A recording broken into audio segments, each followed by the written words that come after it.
Hello, everybody. Welcome to 263Bs. I guess we're going to change the name of it to No Life Outsiders Chat. Uh, so, there's a suggestion made last week after some stuff that was going on. I think that it was interesting. That's kind of trying, we're part of the No Life Beekeepers, but it doesn't always seem like we're in the loop. So, we're going to call this No Life Outsiders Chat tonight. And who we got here with us tonight? Give me a moment here to see where it is. If I've been notified of my live, go home so I can get the No Life Outsiders Chat. There we go. All right.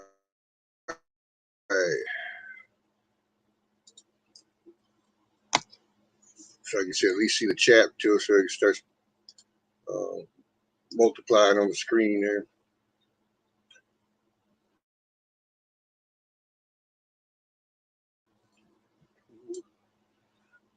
Sorry, I'm late tonight, guys. I got a late start on dinner this evening. And Sarah. Hey, Sarah.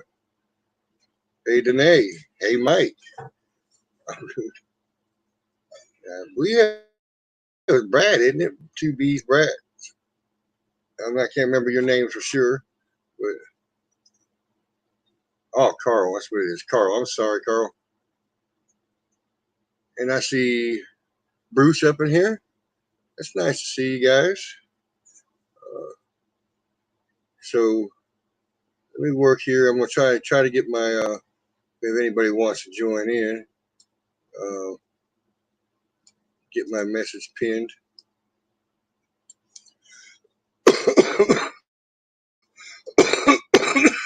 Excuse me, guys. I'm glad to see Sarah in here tonight. I hadn't seen you in a while. Well, I've seen you in other chats, put it that way. I mean,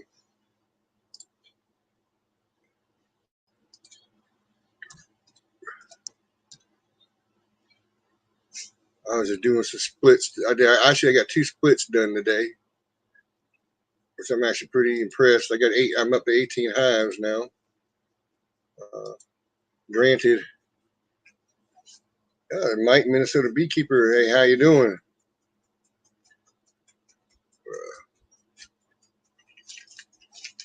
So I had only out of 3 swarms, I was able to keep 1 on my yard. I'm actually using it as a robbing box right now for some wacky comb that was out there. I put it out there in that box and I'm gonna have them rob it out so that I can use it for just for swarm catching if I need to. Hello, Danae and John. I think it's John, isn't it?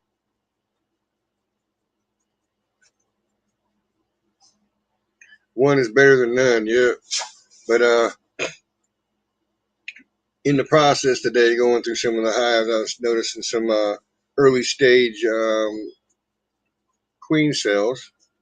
So I snagged a few of those and made 2 splits. One's a little, I think it's on the weak side. Because I got 2 brood and 1 food, and I'm usually 3 brood and 1 food. That one split the hive too low. You'll see that in some videos I'm getting ready to work on. Then I just didn't want to split them too thin and be having to look for backup later to try to keep them along. I think I'm gonna have 5, 6 hives this year that are actually probably gonna be production strength. They're already pulling nectar, and I've got some supers on them. Yeah, you had a swarm too today, huh, Sarah? Yeah, I love it. I love being in the middle of that. Yeah, especially when they're from one of my calm colonies. I had one that was sort of nasty this year, Once I shook them, they were wanting to tear me up. But I've had the other two were not. So I know they come from two different hives or two different locations. I watched one of them. Come right out the hive. Well, two of them come out the hive, and I knew where they came. What queen was involved with those bees.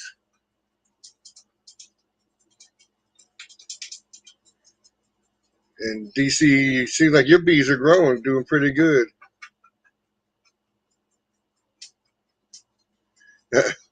Send a swarm your way, Richard.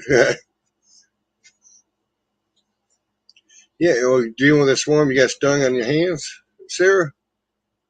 Well, you guys can come. Anybody can come in. I got the link up if you want to come in to visit. Especially since I know DC's got a camera now, he can come visit. I know Sarah does live, so she can come visit. Bruce, welcome.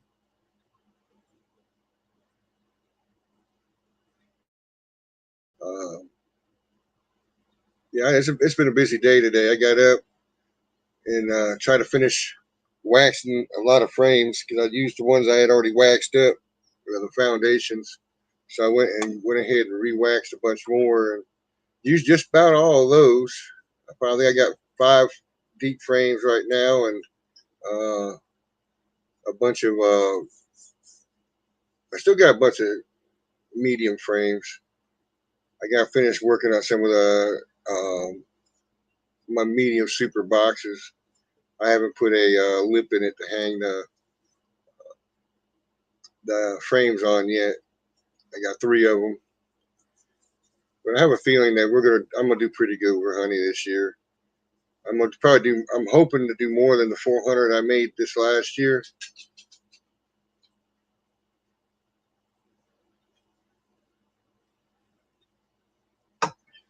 Didn't they? You guys need to get you a webcam. Come on, come visit with us. Do us a live with us. You and your husband.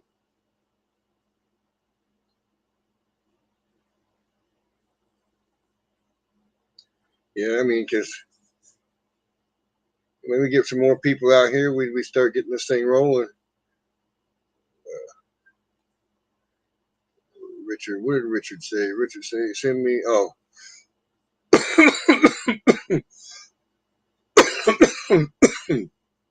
I know. I've had some. Since I had the swarms, I've been driving around, walking around, looking in the trees for the brown basketballs in the trees. You know, looking for options. That DC's told her that they say that don't let her know. Him no lead though. He will send you a camera just like he did DC probably. Hey Jeremy. Oh, I have squirrel nests all over the place around here. Yeah, I'll be looking for swarms. Sure enough, that's sometimes you look up. Oh, is that one? Oh, squirrel's nest. I try not to look so high in the sky in a tree because they say about people who stick their nose too high, they can drown when it rains, right?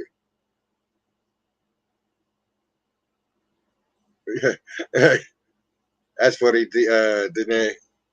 You're gonna change your address so Lee can't get it to you.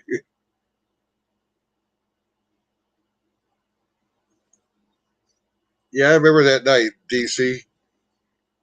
He was laughing one night, saying he's got you fixed up. He sent him something, and then I knew right away he sent you a camera. Oh, there's Sarah waiting in the back room. I didn't even see her bouncing around. Hi. Hey, Sarah. Oh, I'm just trying to get comfortable. It was a busy morning. I've had a pretty busy day too, really. Yeah, I've been going back through my hives checking because all 3 swarms came from my yard. Hey, catching your own bees is the best, I think. Well, what's been fortuitous is that two of the swarms, I saw them pouring out the hive when they were happening. It's like, oh, So I stood there for a while looking for the queen and missed the queen somehow in the mix. She likes to hide because the queen that she tried to run to the neighbor's tree. We had to go get her off the branch over there and bring her back, but we got her. She's in the horizontal hive now. Yeah, that was the thing that bothered me about it is that it was I'm pretty sure it's a primary swarm. It was huge. I mean, it was pretty close to 10 pounds at least. Wow. And that came out with double nuke. And but the queen that was put into that nuke was she was a after solstice queen last year that I caught. Okay. And she was a swarm when she came, and so she went. I guess it's 2 seasons actually, not last season, but the season before. Caught her in October, and she provided well for the yard. She lays bricks of slabs of brood, and I was wanting to mate off, take off of her, but I've been noticing that her daughters are just as good. You know? I'm thinking the queen that I had out in the solar eclipse, I'm gonna put the Nicot in there and get some. Trying to get some her daughters. I'm wondering if there's been a study to show that if queens hatch on or around the solar eclipse like that, if there's any difference in what they do. Because I know the after solstice, after summer solstice, June, those girls go crazy the next season. Yeah, they do. And they do very well. I'm still new. This is only my 5th year, so I'm still learning. And it's my 3rd season. In my 3rd season, my plan this year is to try to graft some queens just before the summer solstice, so that when they hatch, they're right around a few days after that solstice. So that I see what they do. That's a good plan. And they don't always go like we think they do, though. No, they don't. I thought I had them girls locked in, and they found a way out of that box. Well, I made sure the queen is still in the clip in the horizontal hive, and I'll let her out tomorrow or the next day, just so she doesn't try to go away again. Because I had them do that one year. I put them straight from the swarm into the box, and the next day they were gone. Yeah, it took them 2 days, and they took off both times. I guess they just didn't like something about that box or whatever. They just took off. Yeah, they're picky little bees sometimes. But and I had drawn comb in there. It wasn't brood comb. It was some old where I had pulled some frames out of my freezer that had honey on them and set it out for them to feed. They ate off of the honey frames, super frames, and some of them I've had them lay in. So, but not the one I had out there in that box. I seem to think that the brood comb sort of locks them in a little bit,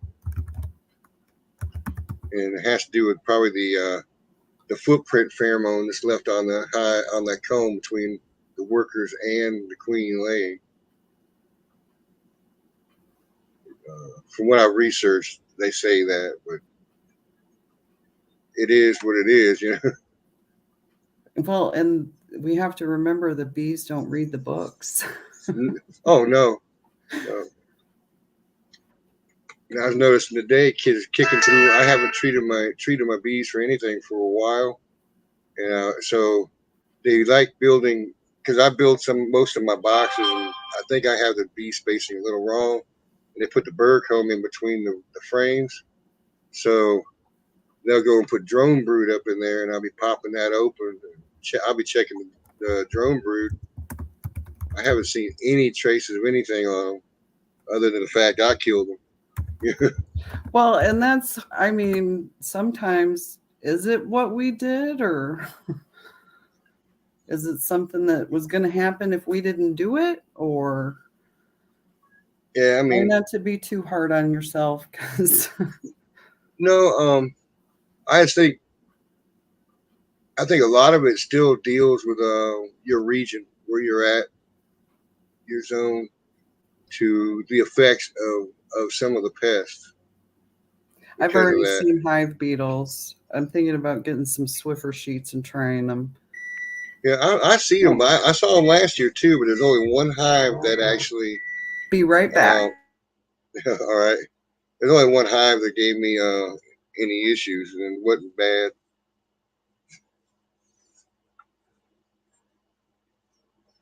All right, let's see here. Someone's dryer. No, I don't know. It might have been a microwave. She might have some coffee or tea making.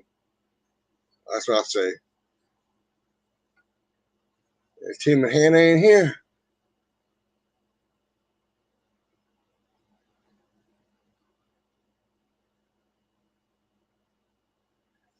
Yeah, Jeremy. I don't get in our fields. They usually rotate between peanuts and cotton. So, and a cover crop of some wheat. I think it's some sort of wheat or rye. But I don't never see anything melon around me here. Okay. So, yeah, they were saying it was a dryer going off. I said, nah, she has hot water in her microwave for tea. It was the oven. Danae was right. Danae was right. Yep, it was the oven. It got 25 more minutes until dinner. So you got me for 25 more minutes. So what have you been seeing in your hives mostly besides, seeing some small hive beetles? Drones. They're bringing in a lot of pollen, yellow, red, lighter yellow. I've been seeing queen cells, the ones that I've been able to get into. I feel a lot better. This ear had me thinking that it was my tooth. The pain was in my jaw. And I thought it was this tooth that was just done, but it was my ear. So I'm taking medicine and it's going to be all better. Yeah, inner ear and inner eustachian tube sometimes will feel like it's, your jawbone or tooth or something on that side. It was horrible. I didn't get any sleep that one night. And then, I'm glad it's over. There's one time I had an abscessed tooth, and it was funny. It was because I didn't hurt. I had no problems. I didn't even know it was abscessed. Laid down to take a nap because I was working third shift, so I took an early afternoon nap, getting ready for work. Laid down. When I got back up, my whole right side of my face looked like Popeye. Yeah, I could hardly move my lip or anything, and went to the emergency room because it started hurting down my neck and into my chest. That's what this was doing. It was going down, and I couldn't. It hurt when I swallowed. And and the thing was, is I ended up having to have emergency surgery at extraction. Hey, Mike. Hey. And that extraction, I ended up losing half the feeling in my lip because of the nerve damage it caused. So what you been up to, Mike? I was breaking down hives today, and everybody in your chat. I'm sorry, on my phone, so I can't see you, Mike, Danette, everybody. So I apologize. In fact, why is it saying to push the play button here? I don't know. You're doing all right now. I wouldn't hit nothing else. Yeah. So I had to give you and Sarah a little grief here. So Sarah, your bees don't read books. Did they go to public school? They must have, Mike. And Ed, you said your bees work for peanuts. Where can I get those queens? The queens? Well, I might have some, so let me see what I can do. This week I'm going to be getting them in the observation hive because next Saturday I've got the Fun on the Farm. That's going to be fun on the farm. Well, that should be fun. It'll be a good thing. No, I'm just finishing up here. I had to move. What was it? This wall of deeps here, and and I'm just going to make supper. But I just had to stop in and say hi because I see all your wonderful people there in the audience and so on, and I got And some both hands. I just, Well, I appreciate you dropping by. well, you Yes, guys are good to so see you, entertaining. Mike. I absolutely love all you guys. So a little bit of fun there. But yeah, it's 80 degrees here. I can't believe it. Wow. So Goodness. I'm like, what in the heck is going on here? So it's just kind of a happy thing here at the cabin. But yeah, I had a bunch of dead outs, and it's going to be interesting to go through those now to shoot a video what's happening there. But one thing I have figured out is I'm going back to quilt boxes for ventilation. Russell Koopman does that, and he has such fantastic luck. And as a general rule up here, if you have a really strong hive that can handle the moisture without any problem, but if the hive dwindles during the winter, and a lot of them do, then they're not handling it all that well. So I'm going to look at some more ventilation there for that. And I used to run those years ago with a heavily insulated hive. And so we're just, going to move back to that. But yeah, it's, and I caught some of the people were talking about getting swarms and so on. And I'm like, you got to be kidding me. Just shut up. Shut the front door. What did you say, Ed? You found a swarm that was, I don't know, 800 pounds or 10 pounds or something like that. Man, it wasn't no 800 pounds.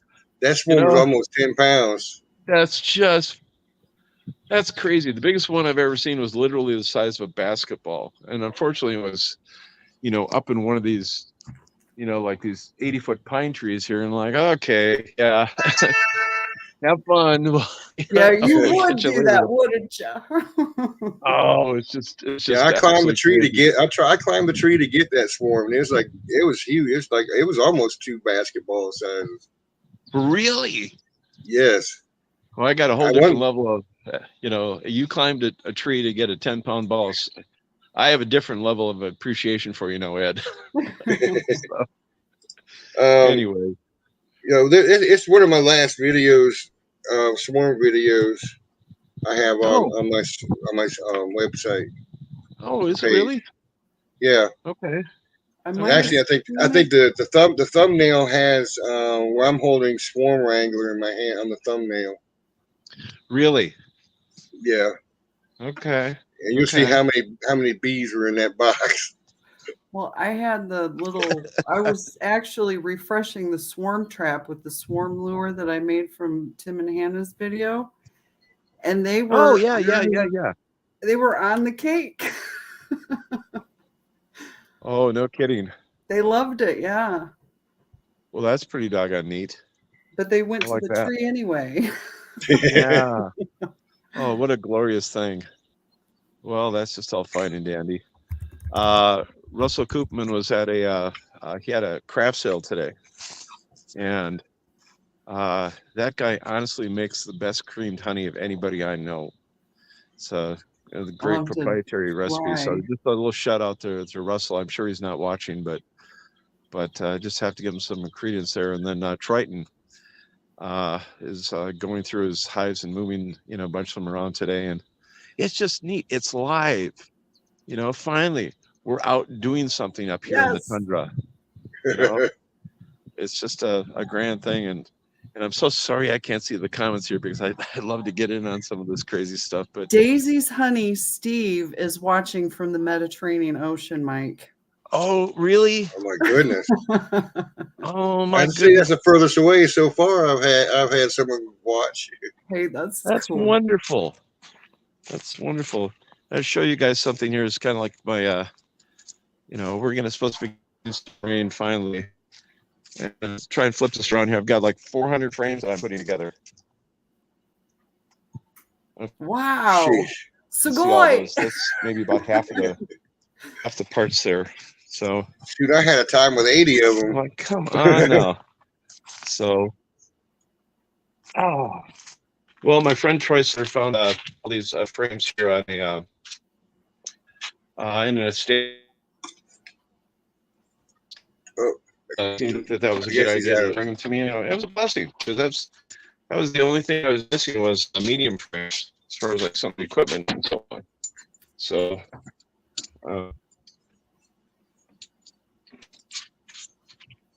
losing you?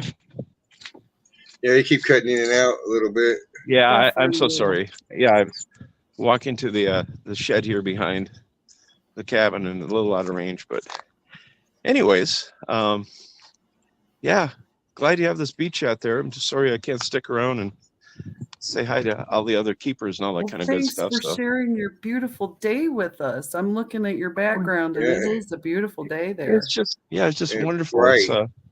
in fact, even some of my squirrels are coming out. They want to be fed. I don't know if you can see that I one have a there. love hate with those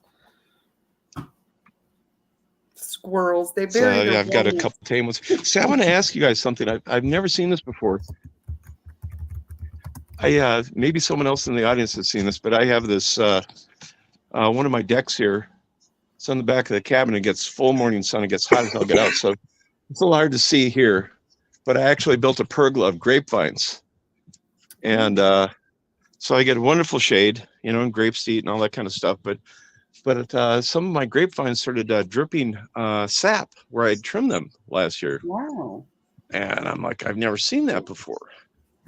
So I'll have to I look don't know if that you up. guys had, yeah, it's kind of like dripping like a maple tree, when you go to tap. And I Huh. just wondered if anybody there had seen that before. But I don't know. Live and learn. One thing's for certain about God's universe is there's a lot of moving parts to this thing. Right? Yes. Anyways, I Ed, trust him. yeah, Ed, thank you so much for hosting this and letting me come on for just a minute there just to say hi. So Yes, Ed is Well, I appreciate each awesome. and every one of y'all for coming on, coming isn't by. that the truth? It's a wonderful thing. Well, God bless, and I'll catch y'all later. All right. Bye, See you Mike. Take later. care. Bye-bye. Hannah's not much longer either. You what you having for dinner tonight?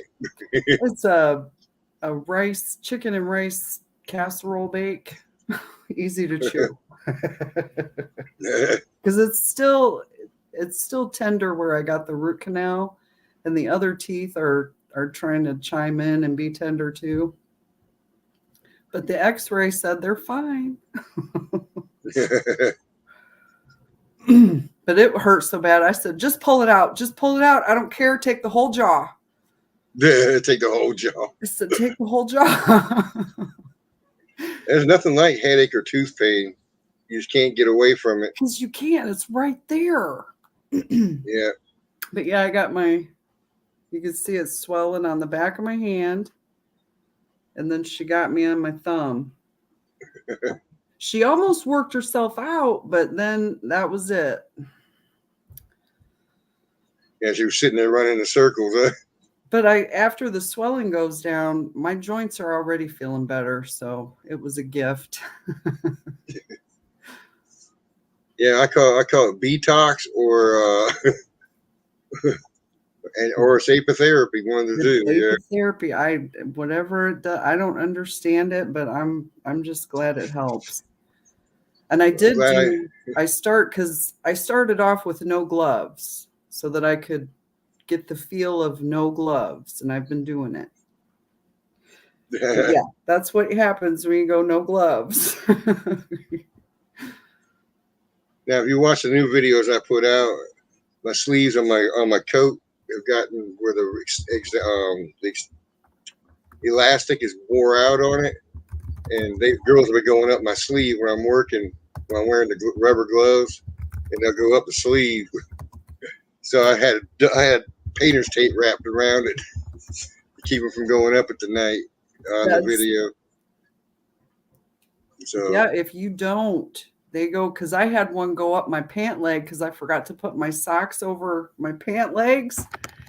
And yeah, it went right up, and I had to grab the fabric and pinch her before she got me. But that was I missed a few when I had that one swarm. I was standing on a chair to shake them out of the tree, and when I went to hop down, apparently they flew up my pants leg. They do, and they got me. Yeah. Hey, there's Lee. Try to get some remains. Hey, Lee. We're just talking swarms and all this other good stuff. I've got about 15 minutes and my dinner will be ready. Well, Steven's not back. He ran up to Menards for some things, but when he gets back, we'll eat and then probably go to bed early. Man, I miss Menards. You guys don't have Menards in Alabama? Not that I've seen. You got to save big money at Menards. I like it My when they wife, have their 11% rebates. my wife grew up in St. Louis, and they're all over the place out there in St. Louis area. And then we went to Minot, and they had a few in Minot, and she said, "Oh, I remember Menards when I was living in St. Louis." Like I never heard of Menards. Ace Hardware, or Lowe's or Home Depot. Yeah, Yep, we have those. And then we have the Tractor Supply Company and the Rural King. yeah, I've got those. Tractor Supply and Rural King. That's where I first saw the bee suit, is at the Rural King. I can't remember what year it was. Honey Lane. Something like that. Yeah, and the one that I took the selfie with. And that's it. That's what planted the seed. Like, ooh, they sell beekeeping stuff. I wouldn't buy the boxes. No, we didn't buy the stuff from there. It was just when they had it all, because they don't even put it out anymore. You have to order it online. Well, they put them out here a little bit, a little bit of stuff. They'll put the boxes. They'll actually sell the whole kit. Yeah, $270 or something like that for it. And that doesn't even come with a jacket.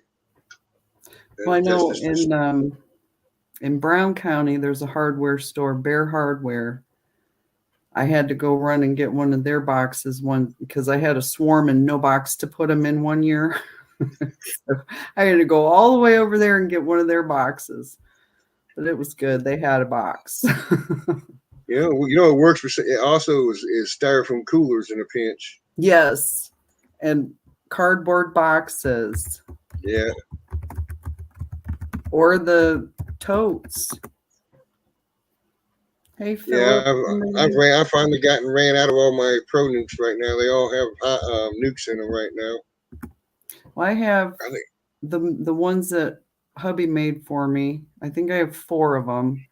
And then I have 4 8-frame a deep and a super ready to go so I've got about 8 boxes so I can do 8 swarms. And then I'll have to buy more boxes. I got one swarm trap, which like I said, I'm using right now as a robbing station right now. So I have a swarm box. I turned one of mine into a nuke. How many hives are you up to now, Ed? 18. Jeremy wanted to know. Yeah, I'm up to 18 hives. That's awesome. I just hit 20 today with that swarm. Good night, Steve. Yeah, I made it through the winter with 12, but there's a little give and take on that because I didn't lose any to death. I had a couple abscons, and then the next time I turn around, then I had to split something, so I get 2 more back after I had 2 abscons, and then a couple swarms. 2 of the 3 took off.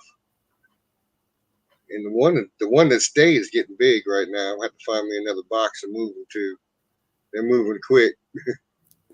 Yeah, they're all grown. And it was weird because the video that I put out this morning, it seemed like they were just orienting flights, where like they had a hatch. I thought, okay, I'm going to get in there and split them. Well, they did it for me. Well, I kept talking about splitting, but they kept wanting to do it themselves. So finally, I ended up getting the 2 of them done today, just by going through and finding some cells. Hey, Bob. Hey, Bob. Yeah, it's. Yeah. I like chasing them, but I like splitting them too. So, I mean, there's still plenty to. Tomorrow I'm going to my out yard and upgrade the double nuke that overwintered there. And yeah, lots going on. Next Saturday is fun on the farm. I take the observation hive. show everybody out there. We're not outsiders, Bob. But did you get mail, Bob? I sent you something. You know, the thing about and Jeremy's got a point. Swarms do tend to be more motivated than splits. They're more because they know that they have left the hive and they got to do what they got to do to survive. And they'll build faster. Well, watch your mailbox, Bob, because I sent you something. So, yeah, I mean, when I go through and I was doing the splits, I try to look if I see cells, the queen cells. I usually try to use get the ones that are just started to pull out, and I take the whole frame with the queen with the queen bee, not queen bee, nurse bees and everything with it. I take 2 frames of those and put them in the box. Usually, I like doing 3 brood, 1 food when I split. But today I had it because it's coming out with a light hive. I had to be a little less selective. I had to wait to get some more nurse bees out of another hive with another frame of brood because it came out the hive that just swarmed. It's brand new queen cells they're making. So I don't know what the deal was, but they had eggs in there, fresh eggs, and it's been 7 days ago since the queen they swarmed. So fresh eggs means the queen's in there laying. So I just pulled them, got them out of there. Well, and that's what I like about year 5 versus year 2. I didn't have a lot of resources, but now I have in the freezer, I've got food frames galore, so I can do. Well, that's what I think helped over a slump. Instead of me feeding them sugar water, I had I was trying to make cut comb last year, and I couldn't find containers that I wanted to use. So I used made chunk honey, in the jars with what I could, and I sold it, but I didn't move that fast. So I just took what I had in the freezer, put it out in the yard, let them rob it early in a dearth, and I could probably collect honey right now off the hives. I could probably collect honey. Bringing in the nectar here, the dandelions, and there's a lot of trees blooming. I know we got black locust around here. Yeah, I took pictures. I haven't posted. I was gonna do it on the community chat or page. I took a picture of 2 fields that were nothing but red crimson clover. Oh, we got some crimson clover seed for our property. I'm excited. And it had to be planted as much as was out there. It had to be planted in the field. I've seen it all over the place on the sides of the road, but to have it that much, someone had to have planted it. Yeah. Or the seeds just spread prolifically. Birds carry them, I guess. Yeah. So nobody else is going to come up here with us, seriously? I thought Tim would have jumped in. Usually Lee hangs in the chat. So, oh, cool. Lambrook Farm saw the first red maple flowers. Yay. you're up there in the same area with him? I'm in Columbus, Indiana. So I'm southern Indiana. Okay. That's why Tim. I figured that's why Tim wasn't in here. Yeah, but ours maple bloomed long ago. Ours is, it's starting to go green now. And it seems like when it gets to this point, everything goes so fast. Yeah, I think it's getting ready to take off here again real quick because the tallow.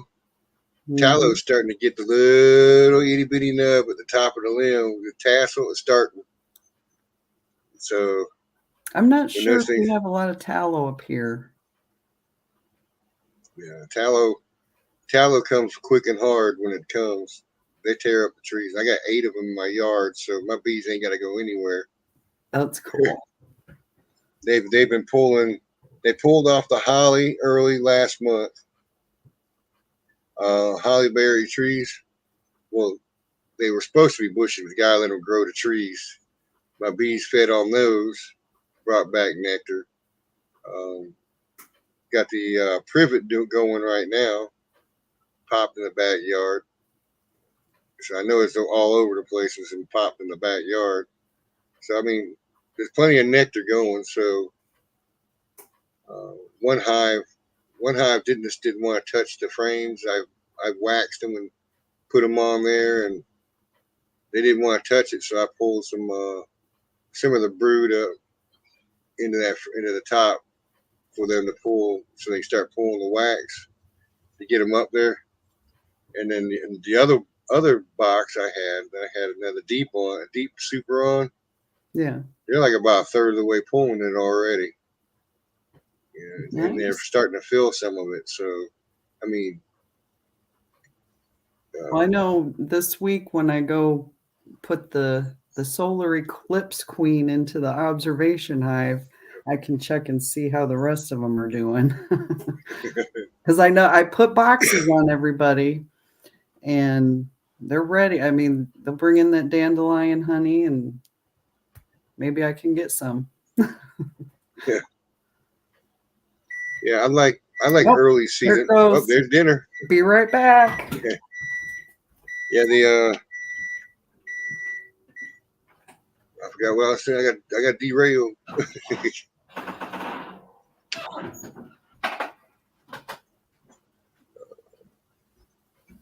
Haskap berries? What is that, Shane? I've never heard of Haskap berries.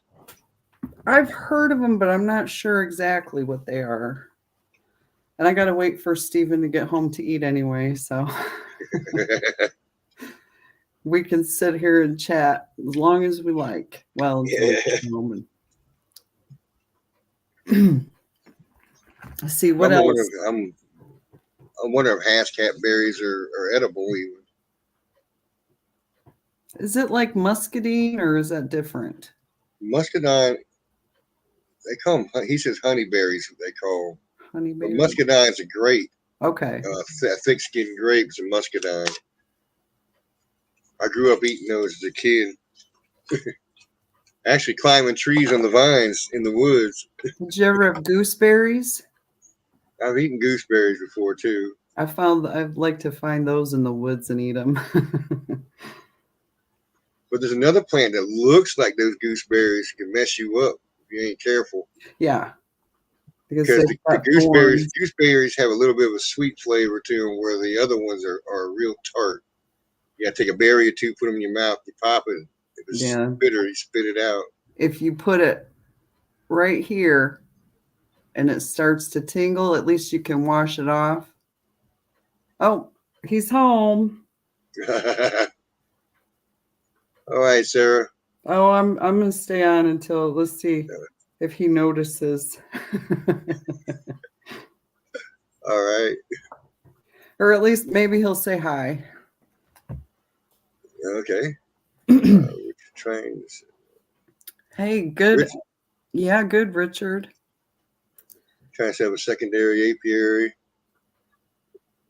I have. Shane says they are edible. He also has a gooseberry. 4 beyond my home apiary this year. Yeah, I think I need to just start moving some. Find a place to put some of mine. I think I'm only supposed to have 10 in my yard. You say hi to everybody. Hi, everybody. Did you hear him? Some of us are working.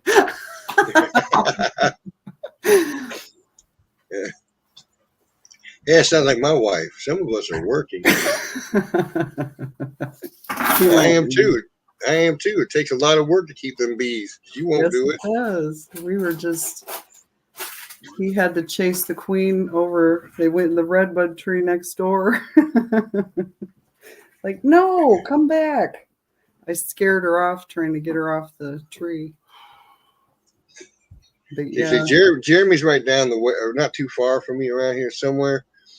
Okay. And he's talking about he needs to find somewhere too. He went from 0 to 30 this year. Well, and there, I mean, put your 3 to 30, beekeeper sorry. on your car. Say, you know, let it be known you're a beekeeper, and somebody will ask you, "Hey, do you want to put your bees in my yard?" That's what happened my first year. I was so excited. I'm a beekeeper. Put the sticker on the car, and somebody noticed it, and it's my first and favorite apiary. I have to put bees back in it because the late swarm that I put, I think they starved. Huh. They swarmed late, and then they couldn't build back up enough. And then what I gave them wasn't enough, I guess, because I gave them the sugar bricks and everything. And sometimes they just don't make it. But there'll be more bees there this year. Yeah. I think the only bees I've ever really killed, other than squishing, putting my work, doing the work, was my first cutout. Didn't know what I was doing. And I made my own vacuum cleaner container to keep them in. Didn't regulate the pressure. Yeah. And I ended up, by the time I got back home with them, they were a goo mess. Oh. All but the ones that stayed on the brood. When I cut the brood out, I let them stay on the brood. Yeah. And then I just ended up incorporating those into another hive eventually. But it was a big swarm, not big swarm, it was a cutout. It's an overhang in a house that was probably about 3 foot wide, 2x4 thick, and went down several sections across the peak of the house. And so I had a lot of wax the first year. Excuse me. And that was actually that's probably the best honey I ever had too. I don't know how long they had been storing that in that house. It tasted like grapes at the end of it. You know, when you tasted it, it tasted like grapes at the very end.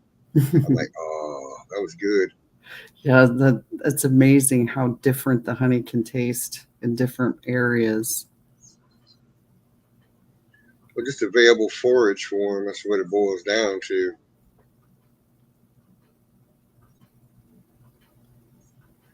White paper. Jeremy only does walkaways, splits.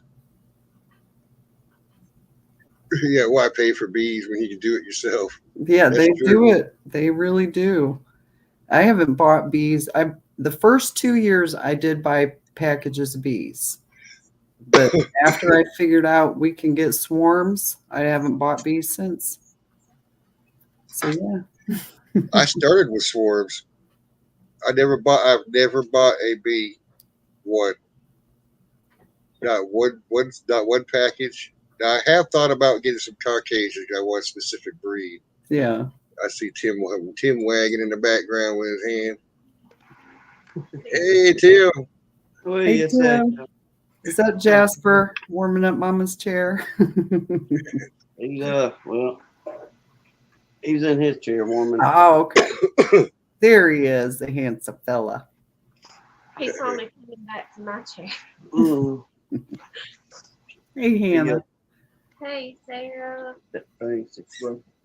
You still walking on sunshine from that swarm, ain't you? Oh, I feel alive, and I'm just so glad the pain is out of my head.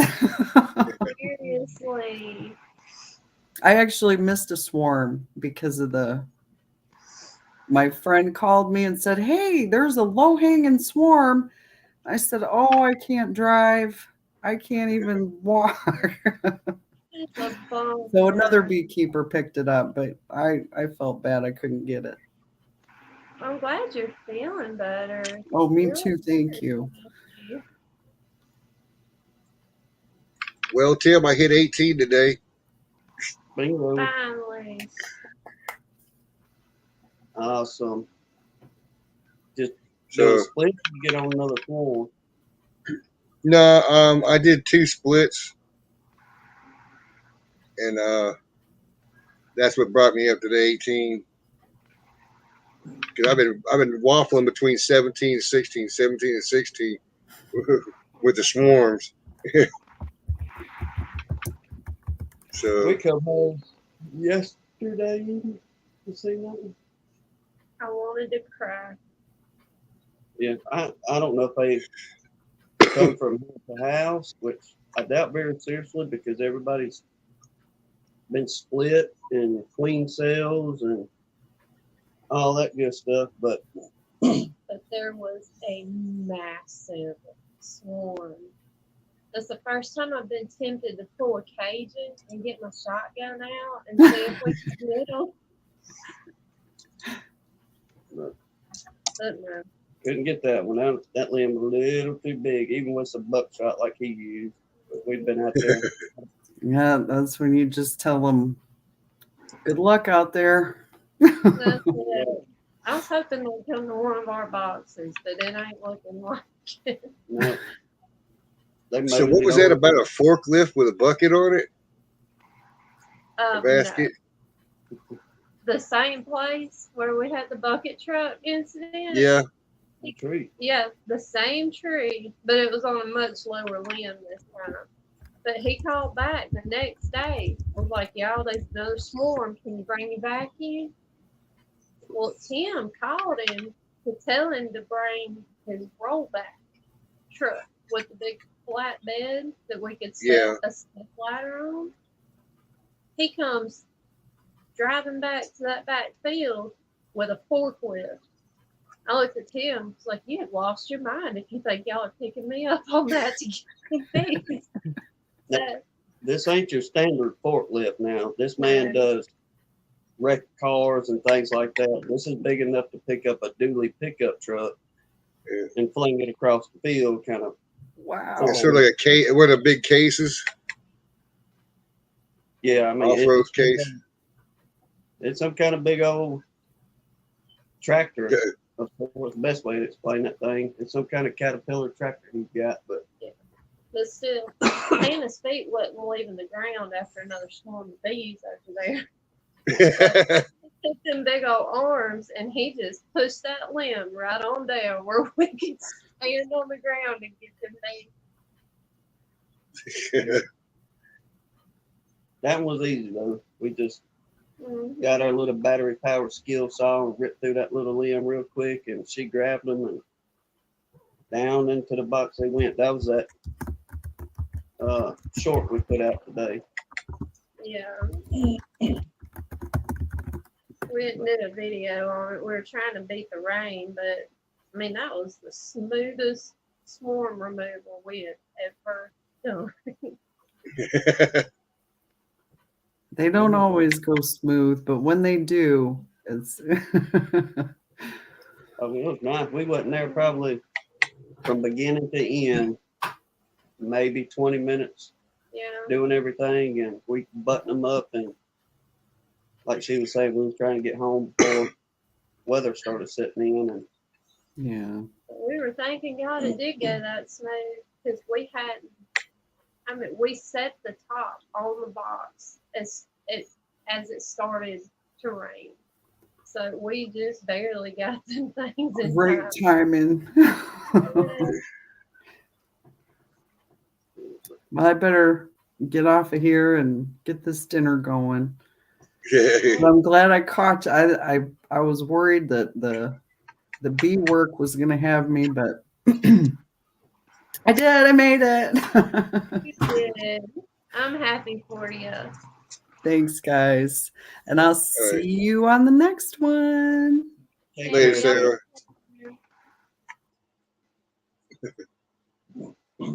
So what else you got today, man? well, We had our first lazy day in like 6 months today. That we did. We were gonna go out and do a little bit of gun lining and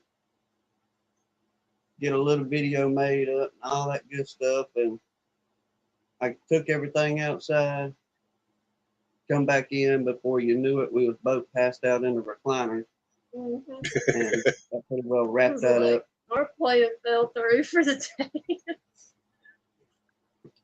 She Yeah, I was asked out in me- the yard a little late today. Yeah. She said, "You gonna take a nap?" And I was like, "Well, I don't know, maybe a few minutes." And brother, before I knew it, it was doggone 4 o'clock. And I was like, "Uh-oh." Yeah, and this was like 12:30 when I was saying, "Are you really gonna take a nap?" Oh, just a few minutes. But then I fell asleep on him to wake. And here goes Lee. Oh no! Lee said I was passed out in the crane today. Yeah. And at least you're getting paid for it there, bud. Yeah, it's nice. It's nice to get paid to sit in the crate and go to sleep. I know. Y'all key up on that mic when y'all need me. Hey, but everybody picks on Lee because he quote unquote sits in a crane. But I'm gonna tell you, I don't think I can handle the pressure of being a crane operator. I really don't think my nerves could take it.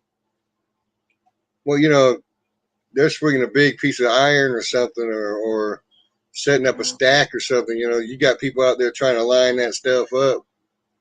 You know, Yeah, I'd be afraid I get someone pinched, and that'd be it, wrong button.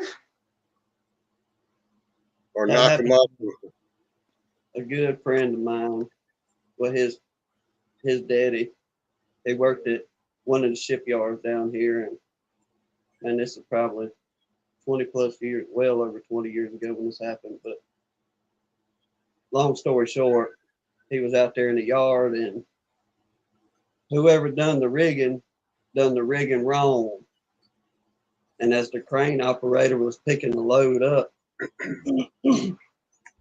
Mr. Harry seen that things were fixing to go afoul real fast, and it was a 16-ton plate. And he run over, shoved one guy out of the way, and snatched another one off a forklift. And by the time he got the other old boy out the way, that plate come down on him. From the waist down, it crushed him. And But you said he lived. he lived for few about days. he lived about 10 days. And after that, his body couldn't take it no more. But very much a stressful job. I can imagine being a crane operator. Main thing, just making sure you got a good rigger whenever you're picking that load up. That's true too. It's not always the crane operator. It's the rigger. Yep.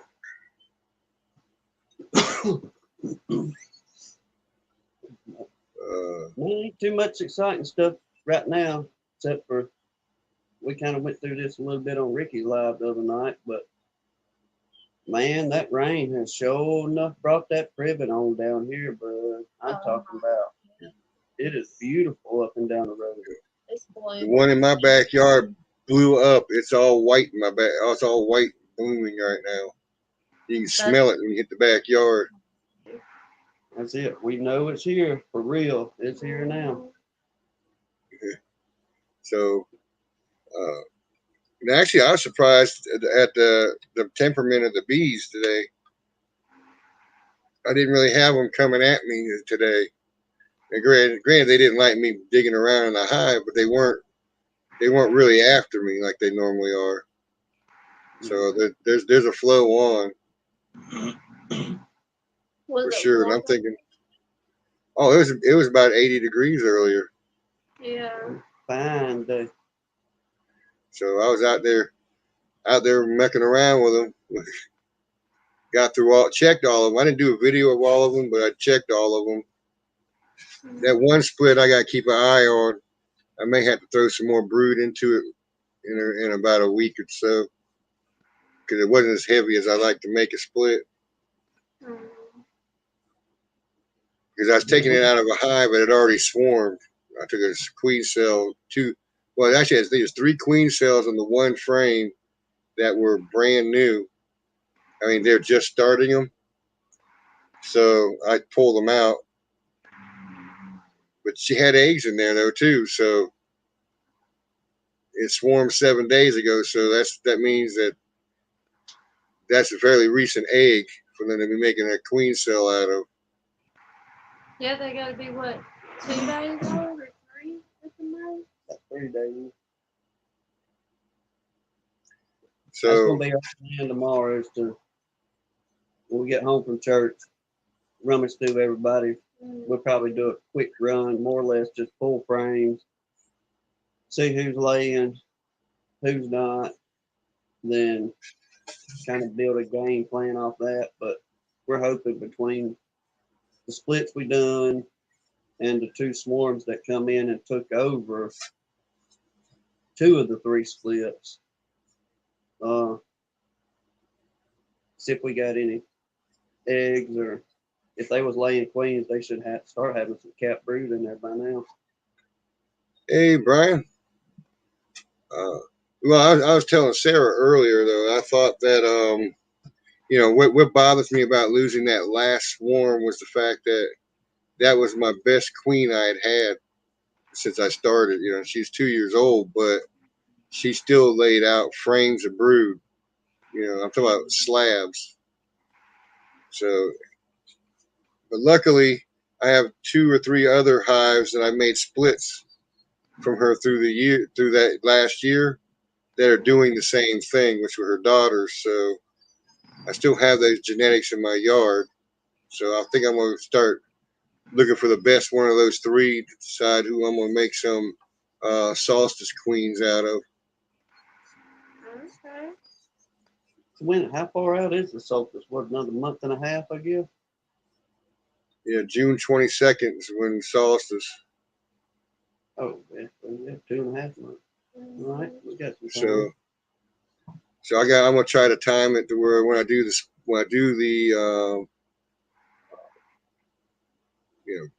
color the eggs and putting them into in the brooder box, that I fall somewhere like the 2nd or 3rd day after June 22nd, so that they'll hatch right after the solstice, Mm. and then try to get them mated, because I gotta go out of town in July, on July 4th. So I'm hoping that they'll be mated by the time I leave, or getting ready to go get mated, put it that way. Mm-hmm. So that way I know that's under control by the time I leave. At least like 68 days. Mm. I gotta go up to St. Louis for the 4th of July weekend. Mm. My mother-in-law's birthday. Okay. Oh, I think she's turning 90, I believe, if I think right. wow. So weren't you gonna Oh. try to go to the that bee club meeting or something while you were up there with the Tom and Melissa? Yeah, I was looking at their schedule via, they're saying that they have one, but I thought it was the next week after that. I didn't know if it was that week. So I'm gonna try to see what I can, if I can catch up with them. What I'm trying to do is, one of my brother-in-law's talking about maybe becoming a beekeeper, and try to get him and them lined up together, and so that he has a contact to figure out what's going on. We So- we went and looked at, gentleman called the other day, said he had some bees in a tree, and been kind of back and forth with him. And it went from they're going to cut the tree down to we don't know what we're going to do yet. So finally, yesterday on the way home, telling Hannah, I said, look, let's just stop by here and see what's going on and kind of rummage through what the man wants to do. So after a little bit of chit chat, and then we found where the bees were, and they're real low in the bottom of a water oak. But what they're doing is they're traveling down, over, then back up. You know how them old water oaks have that, old weep hole where that tap brew to get down into a small little stream or something like that underground. And over time, you'll see where water has leached out of that tree or weeped out of that tree. And that's what is happening. But over time, what it does, it from the inside out, it'll rotten that tree out and eventually kill them things off. So went to doing it, and he's like, well, what do you think it'll be to get them out of here? And I said, well, said if we cut them out, we're gonna have to charge it. Conversation changed. Mhm. Well, what do you think about putting a swarm box or something up out here? You know, I got a friend that keeps bees up in the North Country. I forget where he said he was from. I can't remember. It was way on up there. And I just kind of go getting into that. It's funny how real fast that mentality with folks change whenever you say, I got to charge to cut them out Mhm. versus, you know, oh, can you just get in there and get the bees out? And you're like, Mhm. it's not an easy process, y'all. It ain't like you just go in there and, you know, what we done up at Lance's the other week with that swarm in his house, that was just stroke of luck right there. Mhm. You know, we probably had an hour and a half in the whole job between tearing out, getting the bees, putting them in a box, and putting everything back together. But most oftentimes, I'm pretty sure this is an established colony in there. So you got to get the bees, you got to vacuum, you got to deal with the mess of all the honey dripping everywhere. You got to get the brood put somewhere and situated, and you know. Well, and two, this one is you're taking the risk of cutting into a tree right at the base of that tree. But like we were talking about on Ricky's, we're trying to switch over to that mentality of no, you got to pay us for some of this. Yeah, the honey, and I'm, you know, yes, we have discussed that of we have got to start charging for honey versus just giving it away just because we love folks kind of stuff. But I'm gonna tell you now, we do. Cutouts are a lot. Yeah, that's like she said, that's a lot of work, and we do construction all day, every day, and I know what that mess entails. Mm-hmm. And I'm not fixing to go tearing into a house or whittling on a tree just to get some bees out. I'd hate for somebody to kill them. Don't get me wrong, because they don't want to pay, what have you. But that's just way too much sugar for a dime, as they say. Yeah, I mean, you got to value your time as well. That's part of figuring out when you're doing all the honey too. You know, how much of my time am I actually spending on these bees? How much money am I spending to feed these bees? You're really not making a whole lot in the end on what you ask for. Like when you sell your honey, Yeah. how much time does it take me to make cream honey if I want to make cream honey, or to infuse the honey? The products I have to buy to put into it to infuse it. And technically, overhead's not much at all. Even for straight honey, you're spinning it out, straining it. Then you got to bottle it, label it, package it, label it, and sell it. Take the time sitting there for someone to come buy it, or find someone who's going to buy it. But then if you want to buy it in bulk, they're not going to want to pay what you want for it. So because they're probably going to turn around and sell it too in bulk.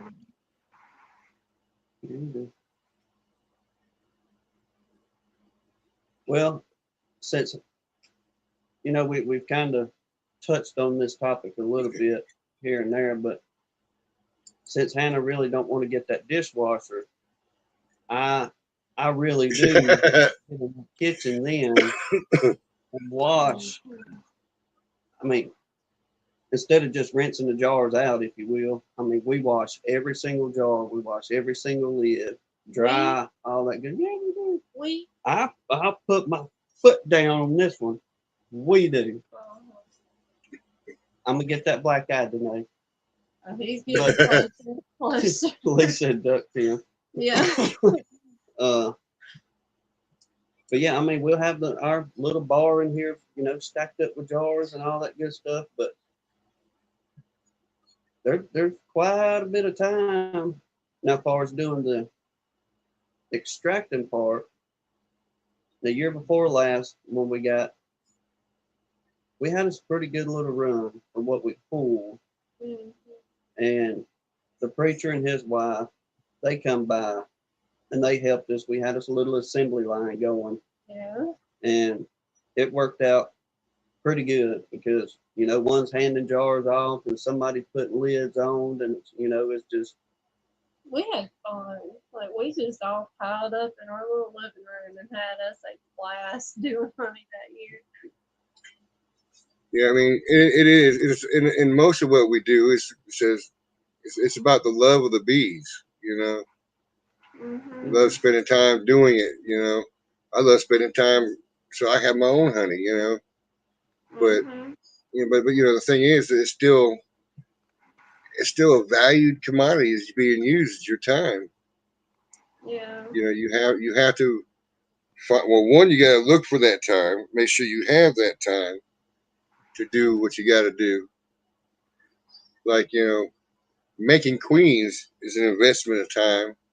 You know, because you were on a schedule with them. And, you know, it's an investment of time, and you have to make sure you're available when you need to be. So you know, because everything you work for is gone.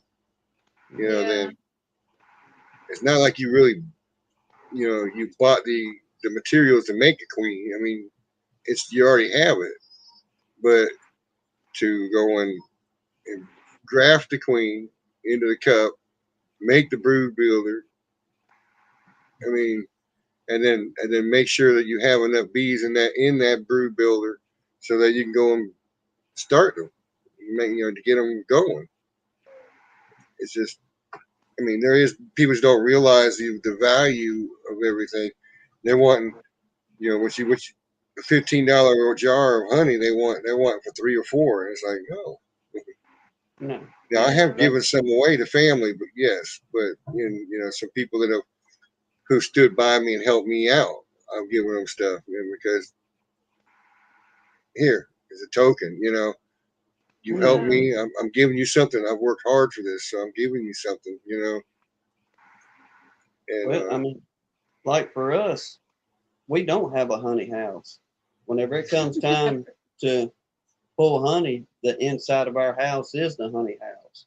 So we have to do it within a day, no more than 2 days for the whole process. So we have to bring boxes inside, have everything lined out, ready to go, then go through the whole, you know, uncapping and extraction and filter it and bottle it. And it's a lot. I think a lot of people just really have no concept of how much work is involved to get that little jar of honey. I mean, to be honest, we didn't, you know, until we got our first extractor, old hand crank. We still got that baby, we still use it. But after doing our first season of extracting our own honey, and that's from beginning to the end, pulling boxes to cleaning everything up. I mean, you wore out. Yeah. yeah, Brian says it's not about the time though. It's about the skill set too. Lots of people have time, but few have the skill set. I think that's partially true, Brian, but some of it's got to be the willingness to take the time to do it. You know, not to cut it out. Even though, you know, I can always find time by not doing something else. You know, Mhm. I can always make the time. Yeah, and I have a little bit of the skill set, but you know, the problem is that are they willing to go out to the bees, to tend to the bees, to work them, and uh, so you know, I was laughing at Ian's thing here. Um, Are we outside? Today, Yeah. bud. Today, yes. Sir. Today we are, you know, and that's part of it. And part of what that I'm saying about that no life outsiders thing, Ian, is the fact that I'm trying to get people to think outside of the bee box. What do we have to do? What's involved in what we have to do? Mhm. You know, so you know, and Brian's got a point here too. Is that don't sell yourself short, and that's true, because the time you do, what you do, if you start giving stuff away for nothing, that means you're selling yourself short for the quality of time, the quality of your product you're putting out. Mhm. You know, it's saying you don't value that. You know, so I mean, And which we, to be honest, we've never really had anybody make fuss whenever, you know, the jars that we do sell. And oftentimes we sell out of mason jars, you know, whether it's the half pint, pints, or quarts. But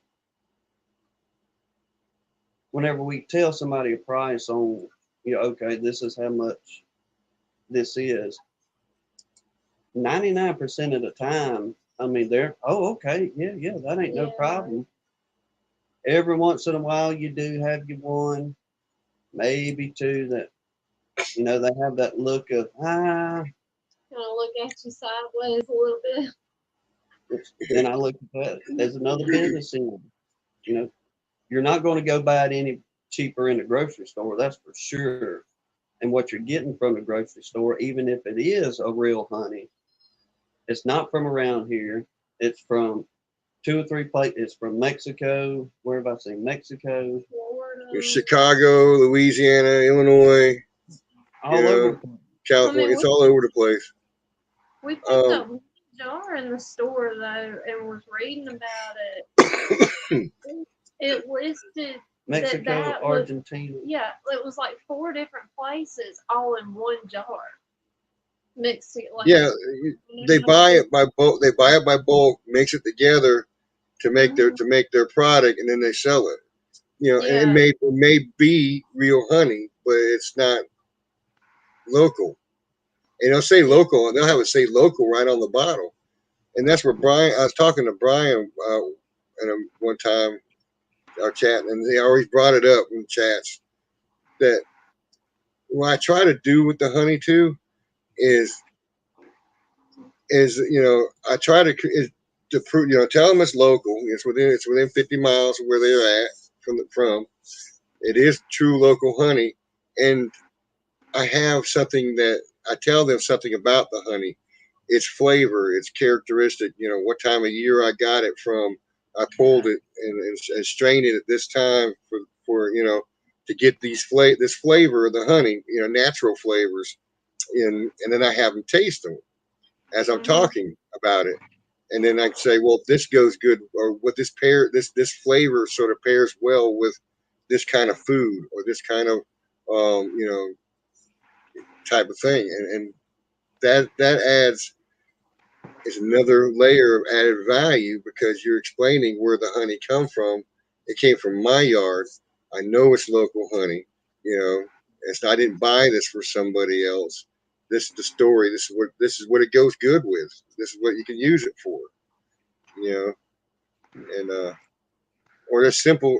Some people, you know, analytical thought is that, you know, you put it on wounds.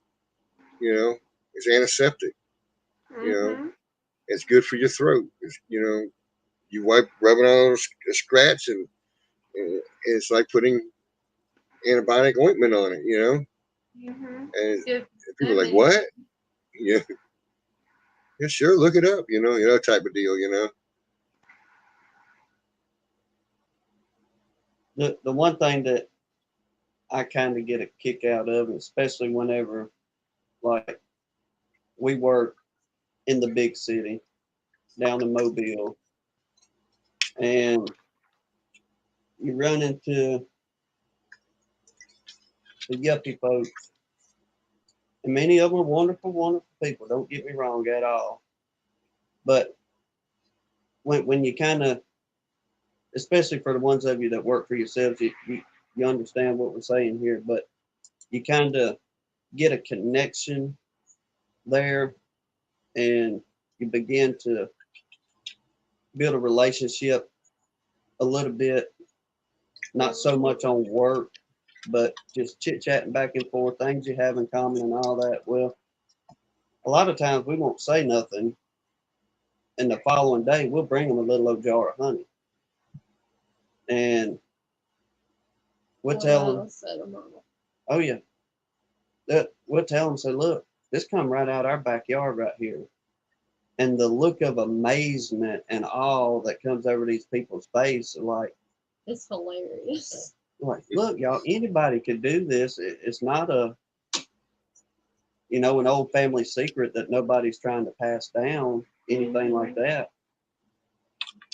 Y'all could do the same thing, which I know a lot of the HOAs probably will make fuss, but for the most part, That's why I don't live in an HOA. Right. well, we do get a kick at, the, I guess, surprise look on folks' face of, this really come out of your backyard from, honeybees y'all have? And you're like, yep. Philip said if you want to see if they're listening, tell them it tastes great with fried squirrel. that's how you get it. That's how we get the folks up here by the house. Yeah. Tastes great with fried squirrels. I got a orange flavored honey. Certain time of the spring, we right real quick here. I'll be able to pull the honey off. All have an orange flavor to it because of the satsuma trees. And that's just one of my plain honeys. But when that crystallizes, I turn that honey over to make the creamed honey, and I add the flavors to that because orange goes with a lot of stuff, And then then I like infusing a smoky pepper in one, infuse it in the honey, and it's good for a glaze on pork, fish, chicken. Well, any honey's good on fried chicken. Yeah. And so, especially when it's fresh fried chicken. Well, I mean, you could just about, for the most part, put it on every meal, breakfast, lunch, and your supper. Because it goes good with biscuits or toast. Then if you decide to make whatever you decide to make for lunch, you can throw you a little bit on the side, put it in your coffee. Mm-hmm. And then Hannah, she cooks with it quite a bit. Mm-hmm. And it does give it that, that good sweet flavor and taste to it. We've been on a honey butter carrot kick here lately. Now that has been good. It's good. It's good in cornbread too, honey. We put it on the cornbread before, like it as a dessert almost, but I haven't put it in the cornbread yet. I pour some over the like stringing. I guess stringing across the batter before you put it in the oven. Oh my God, it's good. I'll have to try that next time. Yeah. Appreciate that, Ed. I always give you guys ideas. Yeah.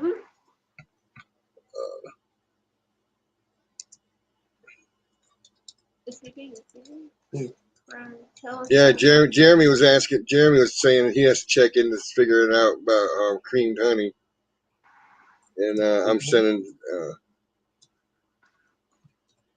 a message there saying that Flower Street Farms he knows he's the one that got everybody else started. I think the way it Yeah, looks. Oh, cream, yeah, that man, he's got that down to an art. So, Brian, are you being serious about how do you make honey butter? Now make your own honey, your own butter out of That's what she heavy cream, a little bit of pinch of salt, shake it up. You got your butter. Then you start mixing honey into it as it sets. No, I haven't made my own butter. I always start with stick butter. Well, Like, I mean, stick all butter. is It honey works and with stick. Yeah, it works with stick butter, but I think that I have not tried it yet. But I'm thinking about trying to make my own because I like making my own butter and with a little bit, some sea salt, a couple pinches of sea salt in it, shake that cream up till it starts separating. But yeah, I'm thinking that the honey butter is going to taste a lot better with the natural honey, with the natural butter that you're yeah. making. hey, that Brian, I mean, all I do is just take like room temperature stick butter, or you can do like Ed's saying and make your own butter. But just, I mean, I usually put like 2 tablespoons in a bowl of butter, just cut off that end of the stick, and just pour honey on it until, just mix it as you go until you get it to the taste you like and kind of go from there. I mean, it's really, really simple to do, but I guess we kind of take it for granted because we grew up on it kind of thing. but it's some fine eating, bud. Y'all It make you some is. as soon as you can. You go, yeah, we're gonna do this again. Yeah, I mean, you can put it on bread or there's a lot of vegetables it's really good on. Or even like Ed's saying in the cornbread. It's definitely a very versatile dish. Yeah, I mean, there's so many uses for honey. It's like you sometimes you get stumped when you talk. So you try to talk to people in the beginning, about what to use it for. Then you start sitting back later and you start making a little list. So when someone asks a question, you familiarize yourself with something else or other things that it can be used for. I think that it's because honey is a niche market, Yeah. and people and all these new people are trying to find the organic, clean thing all over the place, and I've said my piece about organic stuff, but yeah, so um, as clean as you can get it, put it that way, and Mhm. and then when you start making it making it sound like it's special, like it's not normal, you can't find it just anywhere else, and you add the flavors to it, you change it up a little bit, and it's still the natural same honey, because I've had people taste my raw honey and then taste the cream honey, and they're like, "So how do you make the cream?" It's the same thing. That honey is the same honey you're eating right there, except it's got flavor in it, you know. And they're like, "Oh, what flavors do you use?" I said, "Well, I use Madagascar cinnamon, for my cinnamon honey, you know, imported. And they call it organic. They call it organic, but so big old sweet potatoes taste great with that cream, sweet cinnamon cream honey though. That's like eating make your tongue, make your brain out, like you said that one time, Oh Tim. yes, sir. Well, a good thing like with that honey butter. So, say if you accidentally make a little bit too much, or what you think, or you don't use up for whatever supper that night. The good part about it is just like anything else with your butter and your honey. Just cover it up, set it on your counter, or if you want to put it in your fridge, that's up to you. But most of the time, she'll just leave it covered, sitting on the counter, Like and in a butter dish or something. yeah, it ain't gonna last long, or it don't around here anyway. I mean, it'll last as long as your butter stays, but you're never gonna put it in that long. Jeremy was talking about bacon infused honey. Yeah, I just read that. Yeah. He said if we made bacon infused honey, we'd be rich in the South. Oh, that would be fine stuff. Let me share this out on. I forgot to do that again. Yeah, they got bacon donuts. They got bacon, all this bacon flavored this, that, and the other thing. People are scarfing it up because it's something different, you know. Artisanal, as I think Brian mentions, you know, you make it think it's artisanal type of stuff. They're gonna go and scarf it up, and I guess they expect to pay more for it when you do that. But I had one guy sitting at my table one time. I was selling something. He spent over $50 sitting there talking to me, tasting it, and says, "Oh, I want that. Oh, I want that. Oh, I want that." And he says, "How much are you here?" I said, $45. He goes, "Oh my God!" So I need to get going. He said, "I'm gonna spend all my check over here on honey." Yes. Mm-hmm. So here's my number if you need some more. No, but it's pretty cool all the things you can do with that honey. Mhm. And on top of it, it's actually something that's good for you that you eat versus a processed mess. Yeah, the that you get processed rid of. stuff. Yeah, yeah.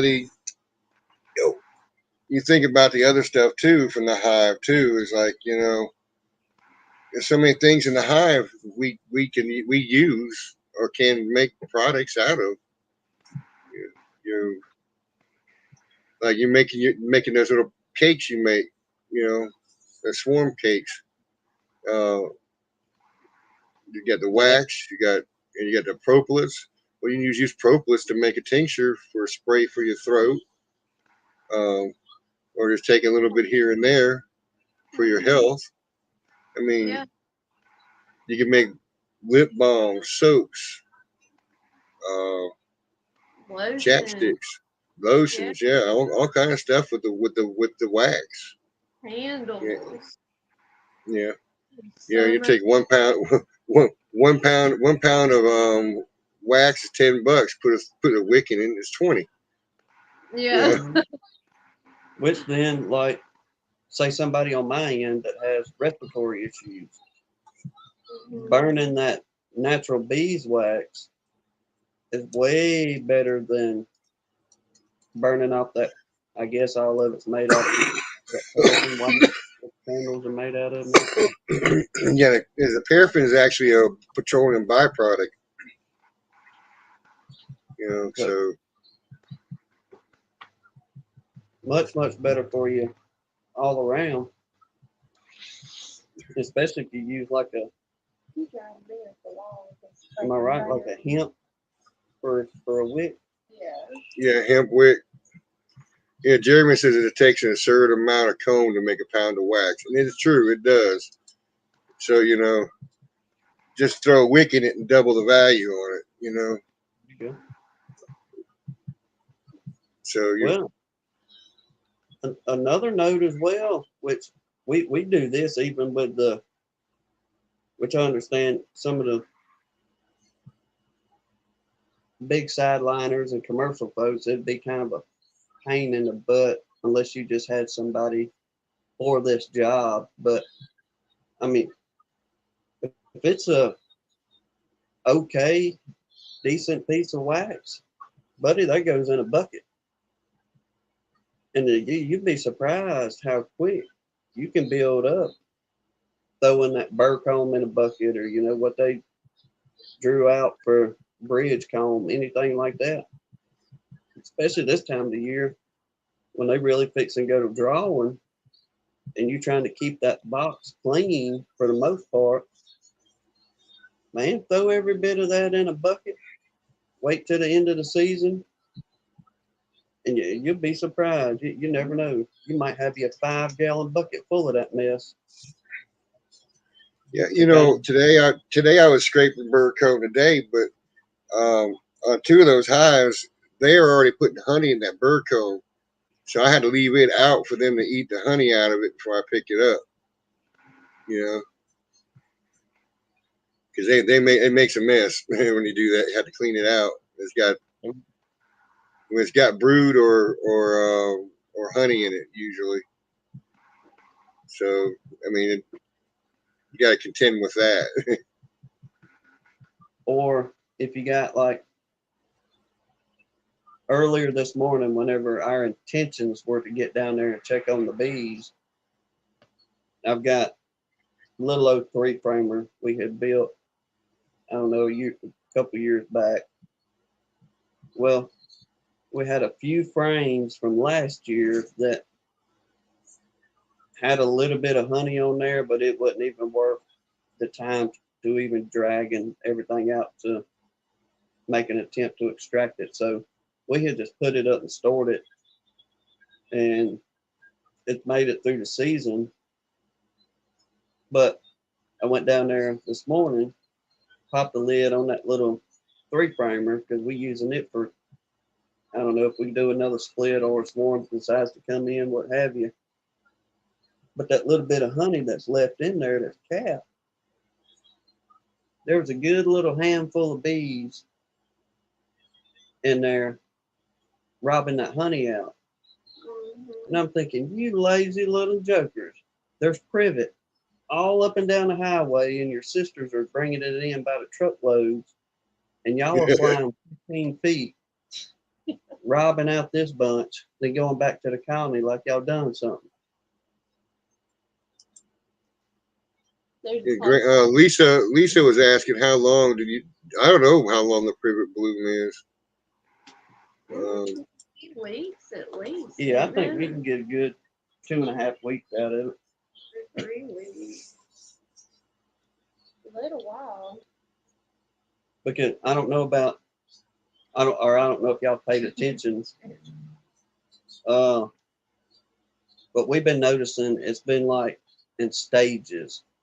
You'll see one area of it, and I mean, this is just right here around the house too, even with the one actual privet at the house. You'll have one that's bloomed out. You'll have one that's got the little, I guess, flowers fixing to bloom out that hasn't even opened up yet. Little buzz. Yeah, the buds. There we go. Then you've got a couple bushes that you can start to see them turning the buds out. So we kind of got this little, I guess, continuance for a couple, 3 weeks on end. And oftentimes that's where we got to watch to make sure we don't go to getting honey bound. Yeah. That's why I was saying I think I'm gonna have to pull honey off of the hives from that they've already put in there, because if I don't, they're gonna get bound up, and I'm gonna have more swarms. I don't want to end up having, depletion of bees because of swarming, lack of room. Yeah. That's one of the blessings I'm grateful for down here on the beekeeping end, because like the folks in the North Country, they have one run pretty much, and that's it. We'll start seeing them bringing in and backfilling. Now it'll be a little bit, but early March around here for us, you'll start seeing them backfilling and bringing in. Then about the time the privet turns on, we'll get that good heavy flow out of it.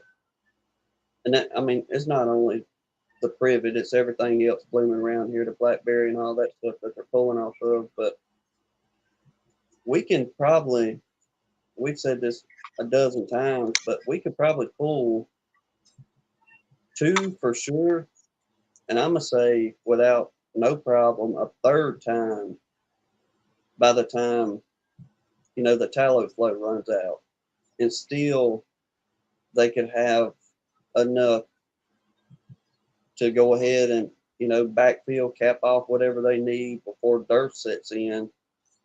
Then we kind of really have to watch it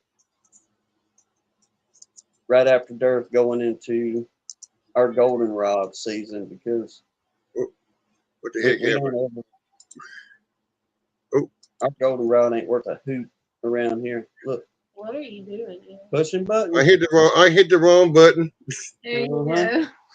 But I don't like being that close. Now I brought it out.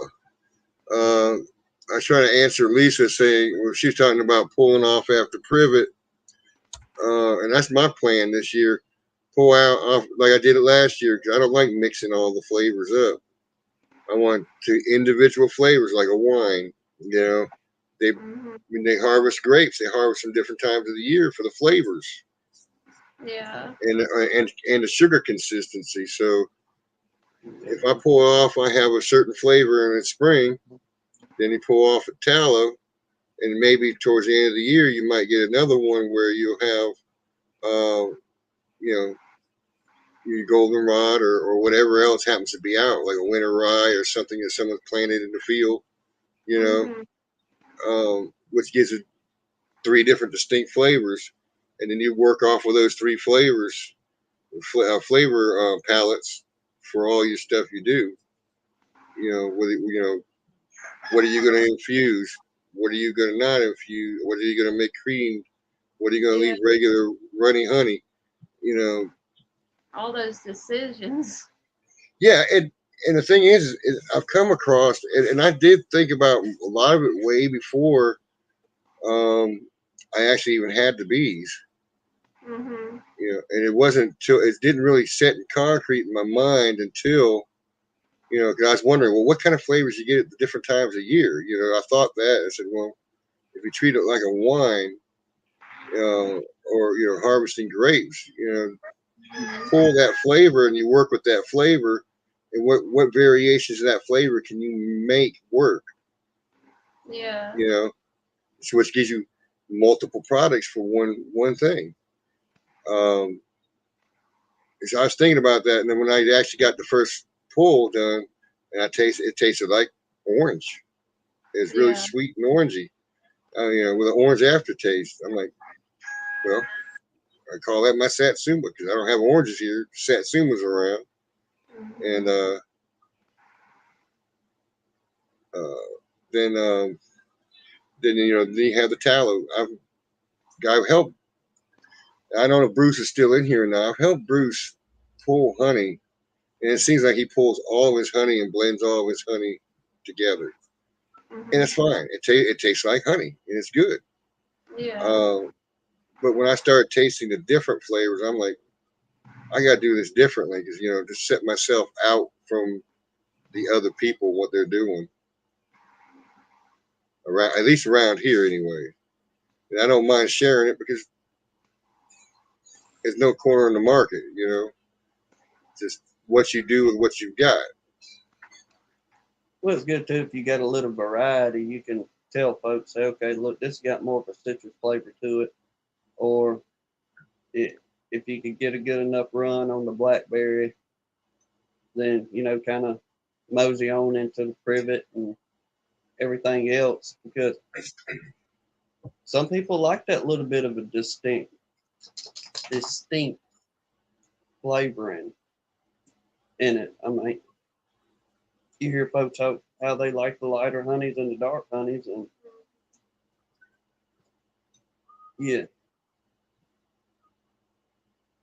I guess what I'm trying to say is you never know how somebody else's taste buds is going to react to that flavor. But that could also just be another, like a really strong selling point if you have that unique kind of flavor that a lot of other ones don't. Well, and you couple with it, let somebody taste it too. If they like it, they like it. If they don't, they don't. They don't have to get it. there's something else they could try on the table. You know, that's why I'm saying you do make the variations so that, because if you had, that's all you had and they tasted it and they don't like it, they're not going to buy anything because that's all you've got. Yeah. So what you do is you have multiple options there that they can taste and decide which one they like, and then that you at least leave with a sale. You know, so you're not wasting your time talking to these people, you know, or explaining things. And Jeremy's got a point too. He said, you know, having the more hives you get is probably more difficult. I sort of see that, you know, because you have to really keep up on it after you get, you know, once you get past a certain point. That's why I was saying 20 hives right now to see how I go with 20 hives before I go and push it further. Oh yeah. You know? If you were showing up sideliner or commercial individual, absolutely time and all that, it's going to be much better just to dump it in a barrel and move on to the next one. Yeah, and I believe that's why Bruce does it that way. He's got several yards, you know. He's got, I think, almost 200 hives. So I mean, I understand that point, you know. And now if he was probably, you know, a little bit bigger and he had people working for him, he'd probably get each yard to pull at a certain time, you know, and probably increase the amount of honey he gets. Yeah. But you know, he doesn't have that option. He's just sidelining with a lot of hives. Yeah, that is a lot of hives to be inside.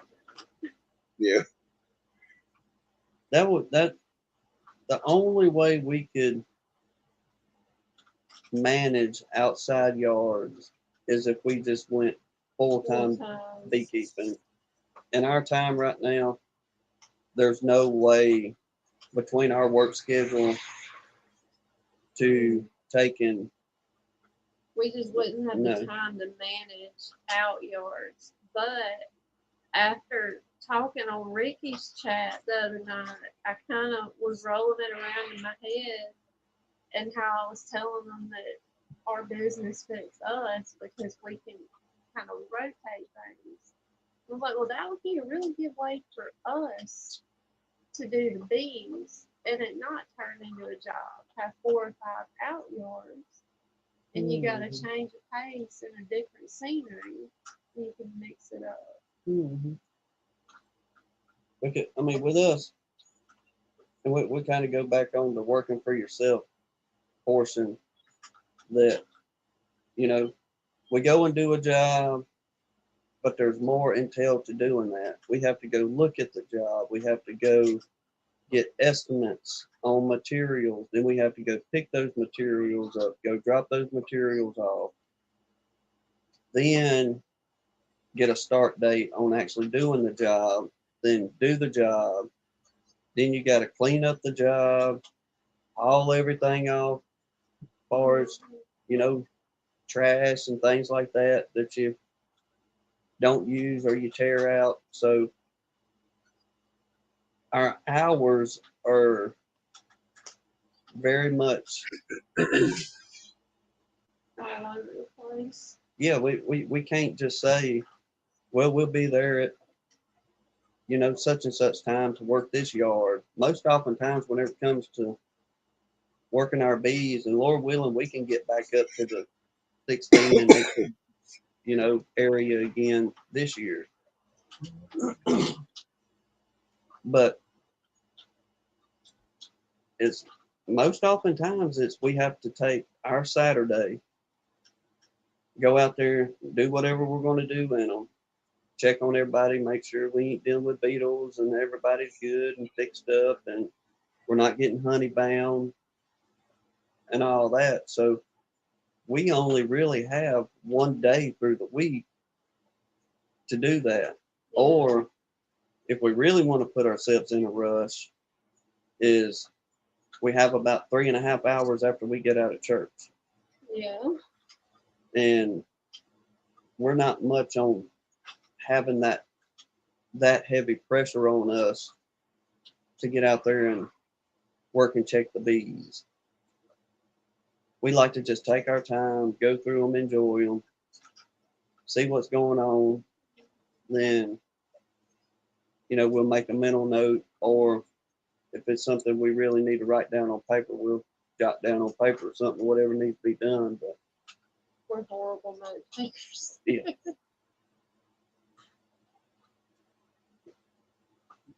I need to get that mentality from Sarah because she is always making notes, but she uses her notes too. okay. Kimberly says Yeah, she my problem with notes is my hands get too sticky in the hives. Yeah. For a phone or for a notepad or a pencil, Mhm. it's gonna be a problem. It's just a problem. Yeah. If Sarah I know. says I take notes and then I lose them, Oh no. my problem is I wouldn't make them out the yard. I'll be paper stuck to my hands. I can't do nothing. I got to change gloves. That's it. I battle like just my fingers sticking together so much on my gloves. Like y'all hear grunting on the video, and that's just me trying to pull my fingers off of something. Is So that from all the propolis? gloves. yeah, Lord, yeah. They built some propolis around here now. I got some propolis on mine. I need to start scraping again. We got another Like I jar of pizza going in there, but I don't know what we're gonna do with it. We got plenty for us. Yeah, considering I can't take it. Yeah, Wait, Hannah what you tried. do? You buy those spray bottles like Bob uses for the swarm lure.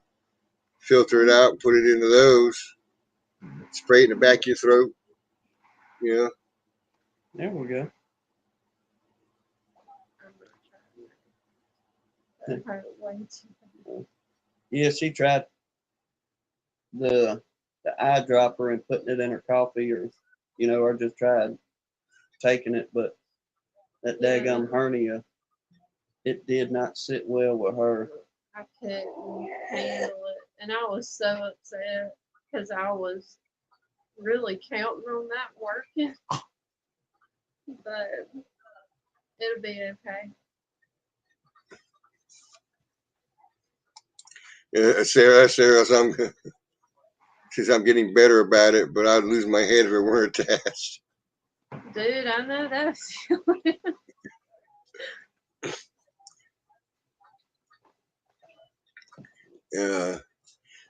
That's true too. I mean, I'll sit there like today. I was sitting there going through a list of stuff, looking at the yard while I was waiting for my wax to finish melting, so I can go and put it on my foundations.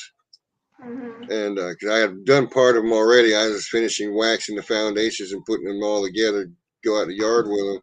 So I'm sitting there, and my girls are flying around smelling the hot wax. Coming up and smelling it. And I'm saying, well, I need to do this. I need to do that. I need to do this or that. When you get out there in the yard, the list you just made, you might forget half of it, or you'll be going through something and something sidetracked and you won't even think about it. Mhm. You do most of it, but you won't do all of it. I was trying to find some nurse bees for that one split that I did in some more brood. I had to take it out of another hive. Because nurse bees aren't going to fight each other, and the brood ain't going to know any better when it's the hatches. So Yeah. That's my biggest Yeah. thing, getting sidetracked. It don't take much for my mind to mosey on into somewhere else. I ain't touching that.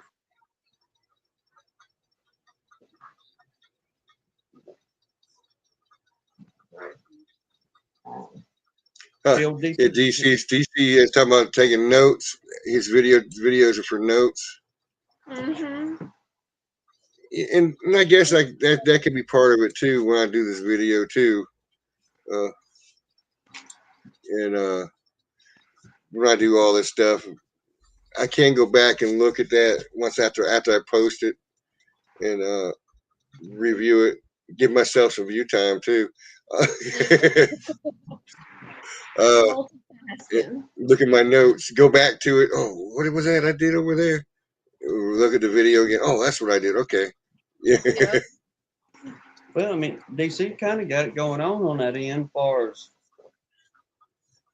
I'll speak for us that when we do a video, we'll do a video and it's showing y'all what we're doing out there and a little bit of our life, that kind of thing. But DC's documenting almost every single day, Mhm. and he can actually go back and say, okay, this time last year, this was what was going on. Let me compare that to what's going on this year. And maybe I can figure out why I'm having such a good year or why I'm having such a bad year. Well, he's in Well- uncharted territory right now. It's all new video for him. Mm. Yeah, because like with us, we don't have any video in the bank that I know of. Usually, whenever we do a video, within a day or two, yeah, we it's posted out there for folks to see. We don't have anything stuck back noteworthy, I guess. We've got a few little, I guess, a me and her just kind of carrying on, Mhm. if you will, but a lot of it is, it's not anything that we're gonna put on. Most of it's just me talking some nonsense to her about big feet or little green Martians and things like that. But That's an interesting concept. Videoing all the bloom starts that are around, Mhm. so that you can actually compare when to what time each year you see them. How Mm. if you're ahead or if you're behind, and like the year before. mm, okay. Oh.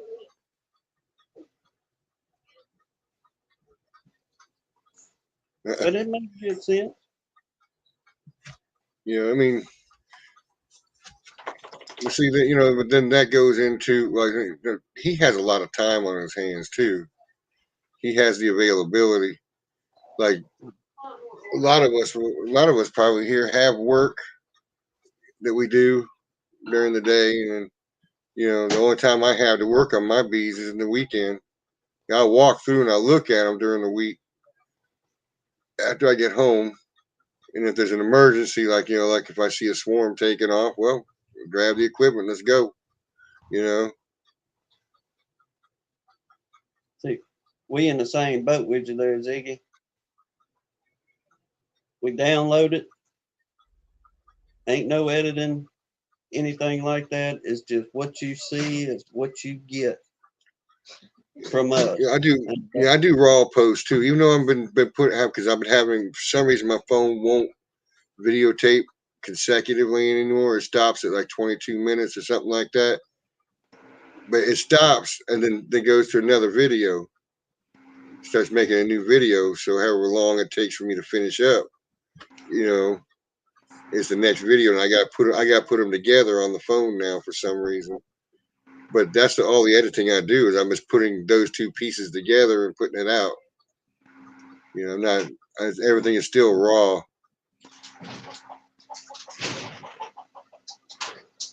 And I think a lot of mine too, just which I mean, y'all know, watching us and all that. I'm not the technology individual, so sitting down and I just don't have a big interest in much technology. So my problem is, have I tried to tinker around with editing?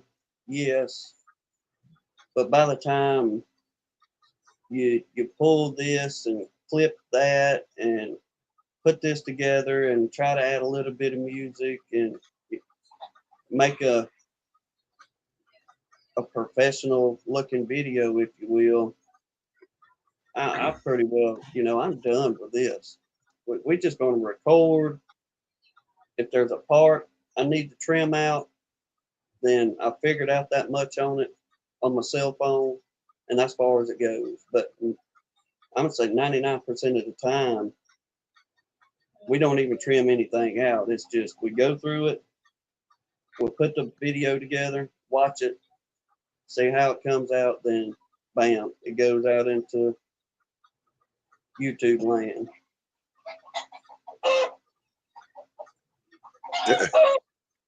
Then let the chicken in for dinner. Jack up there chasing her.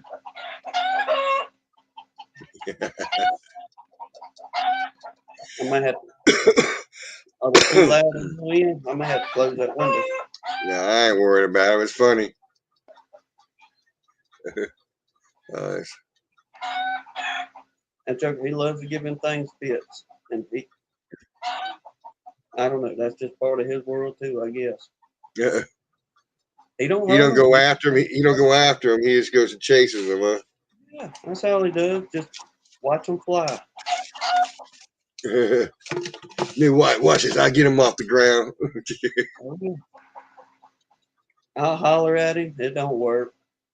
He's got his eyes set on whichever one he's after at the moment. And once it goes up in the air, he's fine. Yeah. Yeah, y'all done got your butts in trouble, didn't you? Hannah said, yeah, they did. But Yeah, DC doesn't like cell phones.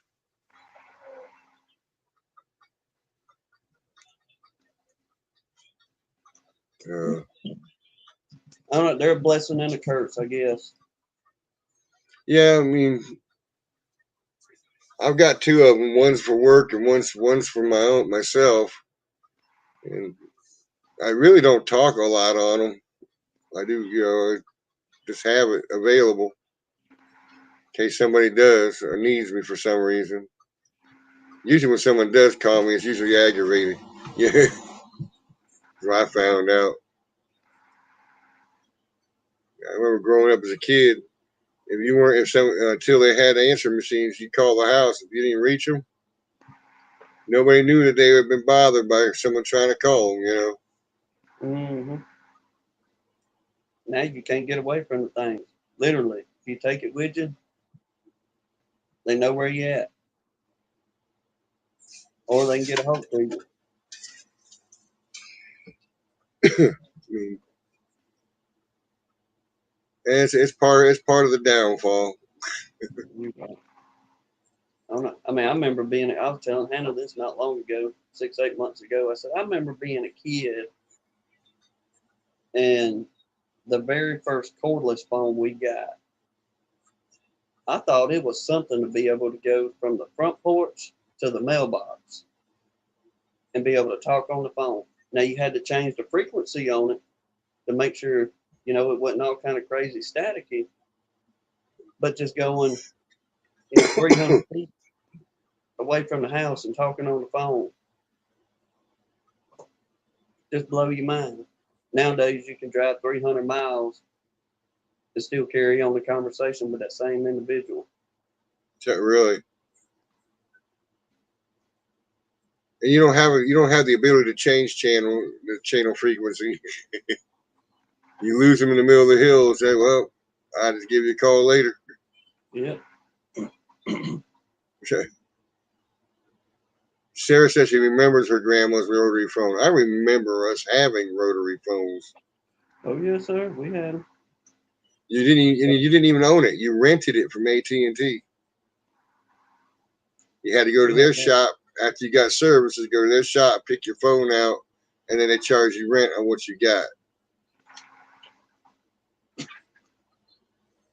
I don't know if mom and daddy rented anything or not. No, mom and daddy, they wasn't much on renting. They buy. Whatever they had to have, they say, look, if I can't buy it, I don't need it. And which, like renting one, that may have been a little bit before my time kind of thing, but coming up in the 80s. In the 80s, yeah, in the 80s, I think they started being where you could, that's when the cordless phones came out and you could buy your own phones. Lisa said, I remember party lines and rotary phones. Yeah, yeah. My wife remembers party lines too. She's just a little bit older than I am. So you gotta be careful what you said on the phone because somebody be listening in. You knew somebody was listening too. Yeah. Closest I ever come to living with a party line was when we got 2 phones in the house, and my brother sneak over and pick up the other receiver and listen in on everything he said. And he go snitch to mom about it. Lord, yes. Like, yeah. Just Yeah. remember what payback is.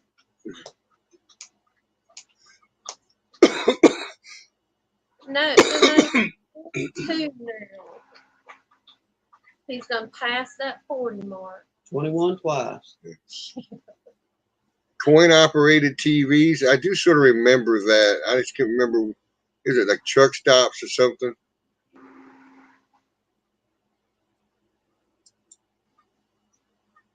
That was a little before my time. I remember seeing them in like bus stops in the airport. Yeah, Yeah. bus stops and airports too. That's the other. I was trying to remember everywhere they were. Who was it? One of the kids asked us the other day what a payphone was. Mm. I was like, y'all, I'm way too young for you to be making me feel this old. Well, They're one of the ladies at payphones. church. Go ahead. Go ahead too. I was gonna say payphones. Talk about payphones. I was talking with a friend when I was out in Texas. Talking about payphones. He ended up having to go out to pick his daughter up. She was getting out of jail, and right down the road from where she was at, they had the glass phone booth. It had a little Superman. Had a Superman symbol on it though too. The little glass phone booth, but it was actually a functioning phone. Wow. Payphone. I didn't think there was any that still Mhm. work. It probably costs you $6.25 now to use it. Yeah, that's just get the operator, Yeah. and you'll be lucky if you get an American speaking operator. I'd rather deal with a payphone operator than most of the machines you have to deal with for any number you call these days. Well, then you get through all that, and it's insult to injury after you get through all that. You don't even get anybody speaking English, or very good English at that. Yeah. They don't They speak tried it well. to end the car warranty during the process. Yeah.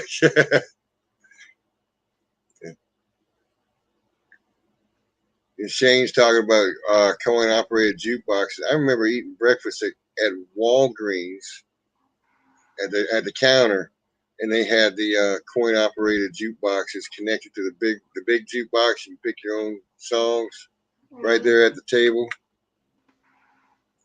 That's probably dated me a good little bit too. Hey, our little Waffle House up here still has a big old jukebox in there. But you can put a debit card in. You ain't got to Yeah. have quarters. It's digital. Ain't no vinyl in it. No. Mr. I mean, I'm Mike, surprised they didn't go back to vinyl. Everybody else is going back to vinyl.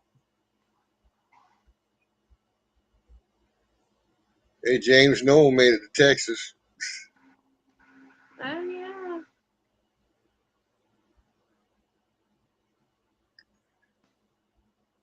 Yeah, but I wasn't even talking about Lisa. I wasn't even talking about the mini jukeboxes just on the table. I was talking about eating at like Walgreens or Eckert's Drugs. They had the counter, the cafe counter. That's dating me. They hadn't had that for a long time. Yeah. Let's see. I don't remember those, but I remember many a time when Mom and Daddy would go to that old VFW American Legion. And I probably wasn't 6 or 7 years old, but Daddy handed me a handful of change and go over there and tell him to get him a pack of Winston's out of that machine. Oh yeah, I remember those two. But I would have to like put my leg on that machine and pull that daggone bar. To make it fall. Yeah, to make Actually- them all pack of fall. Actually, that's how I started smoking. Yeah.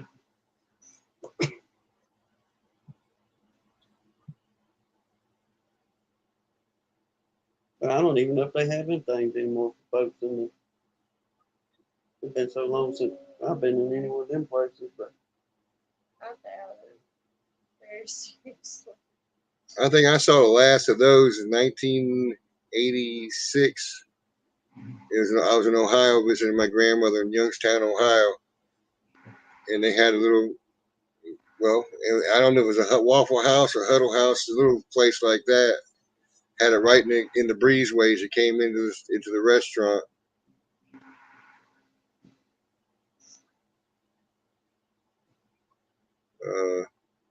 Yeah, Kimberly says she remembers cigarettes at 57 cents. Yeah. I remember them like 70 cents.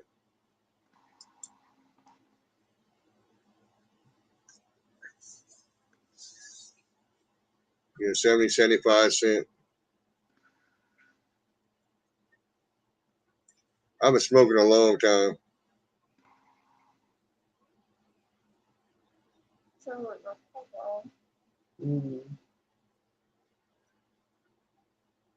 Well, I mean, a lot of folks started smoking, which I mean, it was easy access to them by all means.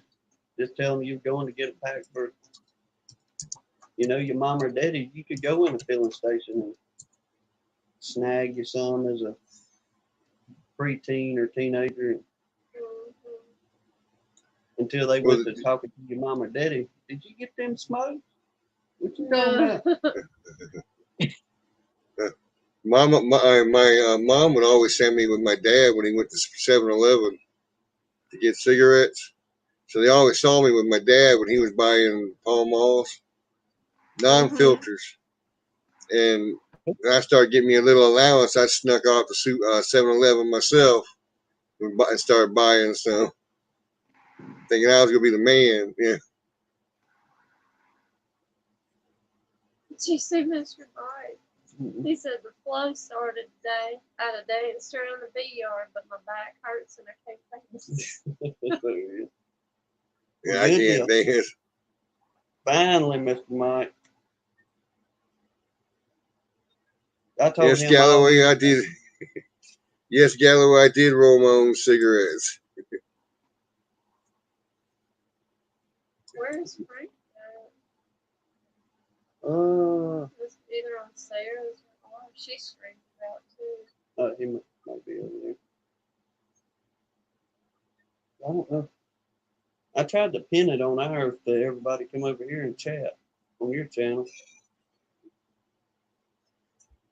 Yeah, I've got you. I've got Sarah still got going too. Her live.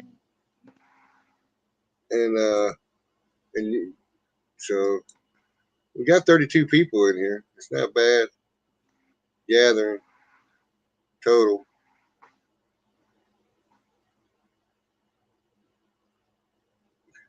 Galloway talking about he'd be tempted to grow the tobacco too. Sorry, y'all. We didn't realize everybody was, or a lot of y'all was over on our side. But yeah, y'all jump over to Ed's and come and chat over there. Or well, Ed, you can read off ours. Can't Yeah, you? I see what's going on. That's why I keep grabbing some of the comments that are coming in because Galloway's on yours. Okay, all right. Well, I mean, I think Keith Spillman was in ours too. yeah, James Noel, several of y'all over here.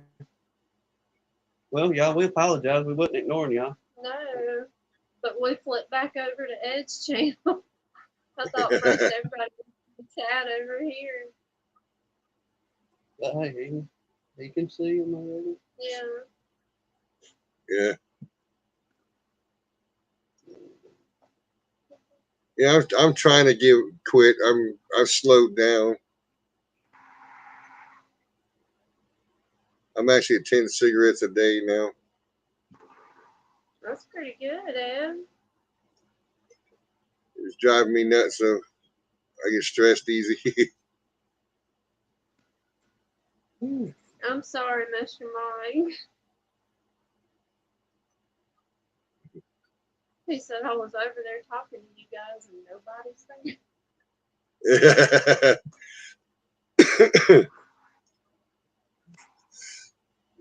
You gonna have to call that family. Or not once I give you a holler, we get home. We're gonna get the I'll be calling you, Mr. Mike. I was talking to myself. I do that a lot, Mr. Mike. Well, even when I'm talking to somebody, I'm still talking to myself. Yeah. Yeah. I'll agree and disagree with myself. You're wrong about that. But let me tell you what, you was right. You shouldn't say that. No, the bad, when it gets really bad, he has a fist fight with himself. That's when you have a problem. Hey, I'm gonna be really worried the day that happens. let me tell y'all a story. Not long ago, one of them possums every evening was having him a grand old time, as Minnesota Mike would say, in our chicken pen, getting our chicken. So our porch, we have the porch, we have 5 steps that come down, then there's a landing, and you have to make a left and go down another set of steps before you get to the ground. So the first set of steps coming out of the house, I had posted up or leaned on a 4x4 that I have for our hand railing. And I was sitting there with my, I'll say my pew and a Q-beam. And I was telling Hannah, I said, I'm going to stay up tonight and that joker's going to get it tonight. Well, I forgot all about that.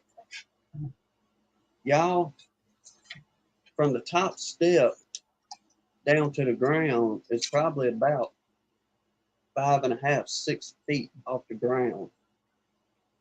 And I was leaned up on that thing. And come about 11 o'clock, I felt my eyes getting heavy, but I'd shake it off.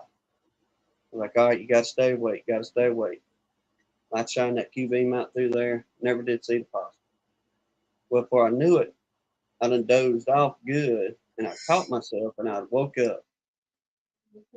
Well, Hannah had come outside basically to tell me to give up the fight. You know, tomorrow's a new day. You'll get it tomorrow, maybe. Well, she's out there talking to me, and I fell asleep. And this time I fell asleep hard. Well, before I knew it, I woke up on the ground. He just rolled right off that top step. Yeah. He scared me to death. She said, I thought you had a heart attack and died. I fell straight back, and how I did not cut myself to pieces, this is just the good Lord looking out for my crazy self. But I fell directly on a terracotta pot. Flower pot. Yeah, flower pot there. And I shredded that joker to pieces, and there were pieces of that stuff sticking up everywhere. Well, when I came to on the ground, it felt like somebody had knocked me out. Because I was dazed and confused, thinking, what in the world just happened? Is she standing over me, you know, kind of in a bit of a hysterical moment. But I looked at her and I was like, what in the world just happened? She said, you just rolled off back first onto the ground. I was like, well, I'm not going to do that one no more. Needless to say, I didn't get the possum. Now y'all see why I feel like I'm talking to myself a lot. Because he was just a steady, while I'm talking to him. The next thing I know, he's rolling off the porch. It's like, yeah, you're listening to what I'm saying. my wife's caught me sleeping when, and I'm talking to her, answering her. She's, if for some reason it seems like I'm hearing her, but I don't realize I'm answering her. And she says, "You're asleep, aren't you?" No, Mm-mm. No. and I'm dead asleep. She says, "You're snoring, even talking and snoring." I'm like, "No, I am not asleep. I hear everything you're saying." Yeah. Yeah. Sure enough, I'll be sleeping. I've had Yeah. those a few times where Hannah will walk outside, let the dogs out, and it takes every bit of not even 5 minutes for the dogs to go out. And she'll tell me, "Look, don't doze off. You need to get up and get in bed." And I'm like, I'm not gonna go to sleep. I'm wide awake. Shoot. He's snoring when I come back in. Yeah. Wake him up. I'm not sleeping. I wasn't asleep. No. Yeah. Try again. I was sitting here listening to the radio. Oh yeah, that's exactly what he'll tell me. I'm watching this video. Oh yeah, what just happened in that video? I don't want to talk about it. Yeah, that's his line. I don't want to talk about it. Watch it for yourself. I'm like, yeah. You so full of poop, your eyes are brown. My wife says I'm so full of poop, my eyes bypassed brown and went to blue.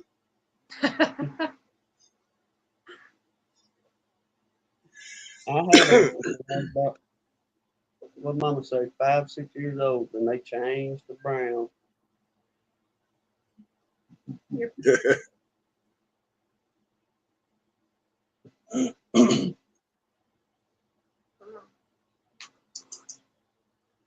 Oh, no. Tighten up if you can.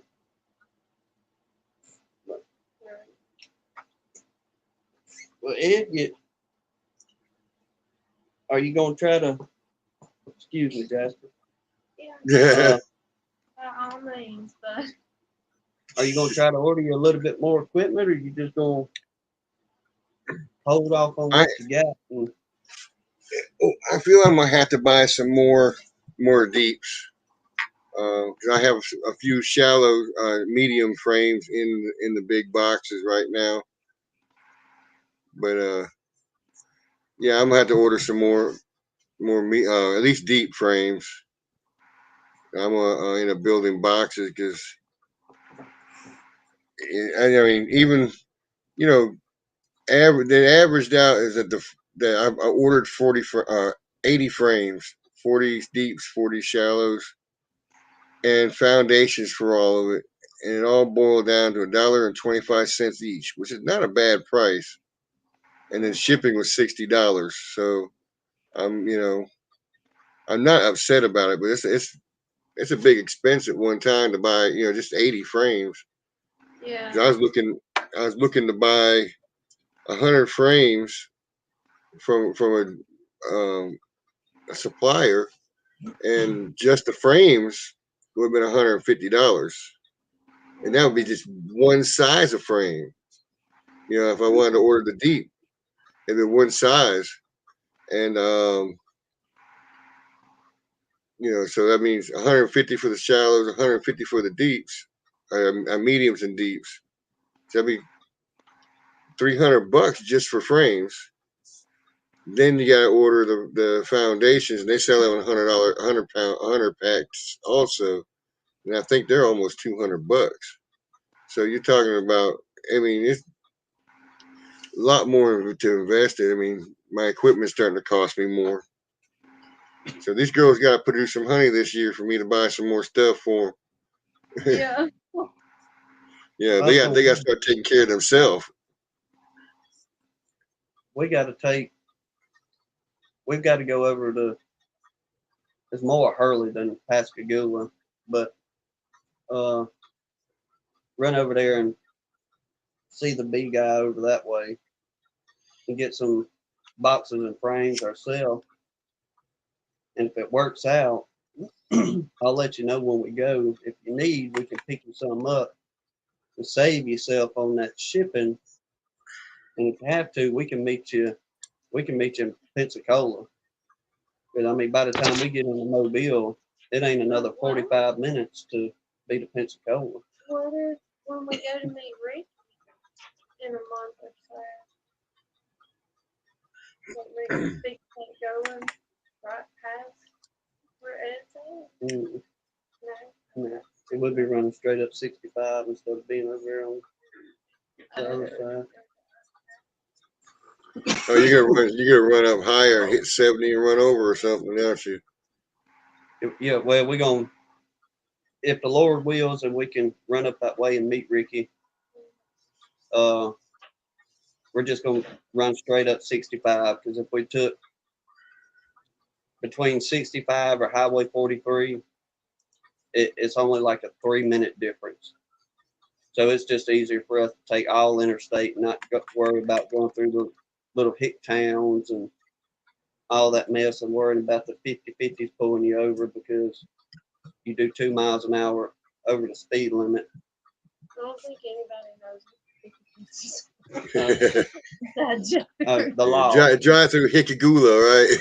Yeah. Yeah. Hey, Frank. Law. What'd you say, Frank? Hey, Ed, you got to get yourself a sawmill and start cutting your own trees. That's what I've been doing. Oh, Get yeah. that back in there. Yeah, but the problem with that is that still costs the money, man. You ain't kidding. Yeah, I thought about getting a chainsaw. I have a chainsaw, buy a bigger bar for it, and buy one of them rails that go on top of a log and be able to cut planks out. That's how I got started. I made one of those because I was too cheap to even do that. So I made the rails and the attachment to the, like you said, buy the next size blade, the 20-inch, and bought a bigger saw and started trying cutting it. And after cutting 1 or 2 boards a day, I was like, there's no way I'm doing this. Well, owning, like what Jeremy just said, it'd work out if you owned your own property too. Then you cut your own trees down, then go out and plank it, Yep. Yeah, I have a relative that was telling me that you actually can get some of these trees for free from these loggers. Some of the people that do the yard work and stuff. So I haven't looked into it, but he does the firewood business, and so he gets these logs. Sometimes he pays, sometimes he gets them for free. So I'm like, wow. But I just watch my neighbors and see somebody's cutting something down and say, hey, you got a tree? Can I snack it? Yeah, then you gotta get a trailer, a flatbed trailer to put that stuff on, to bring it back to the house. Then you gotta put you like a cherry picker or something in the tree to get the thing out of the trailer. I mean, so it gets that's another hobby in itself. Yep. Yeah.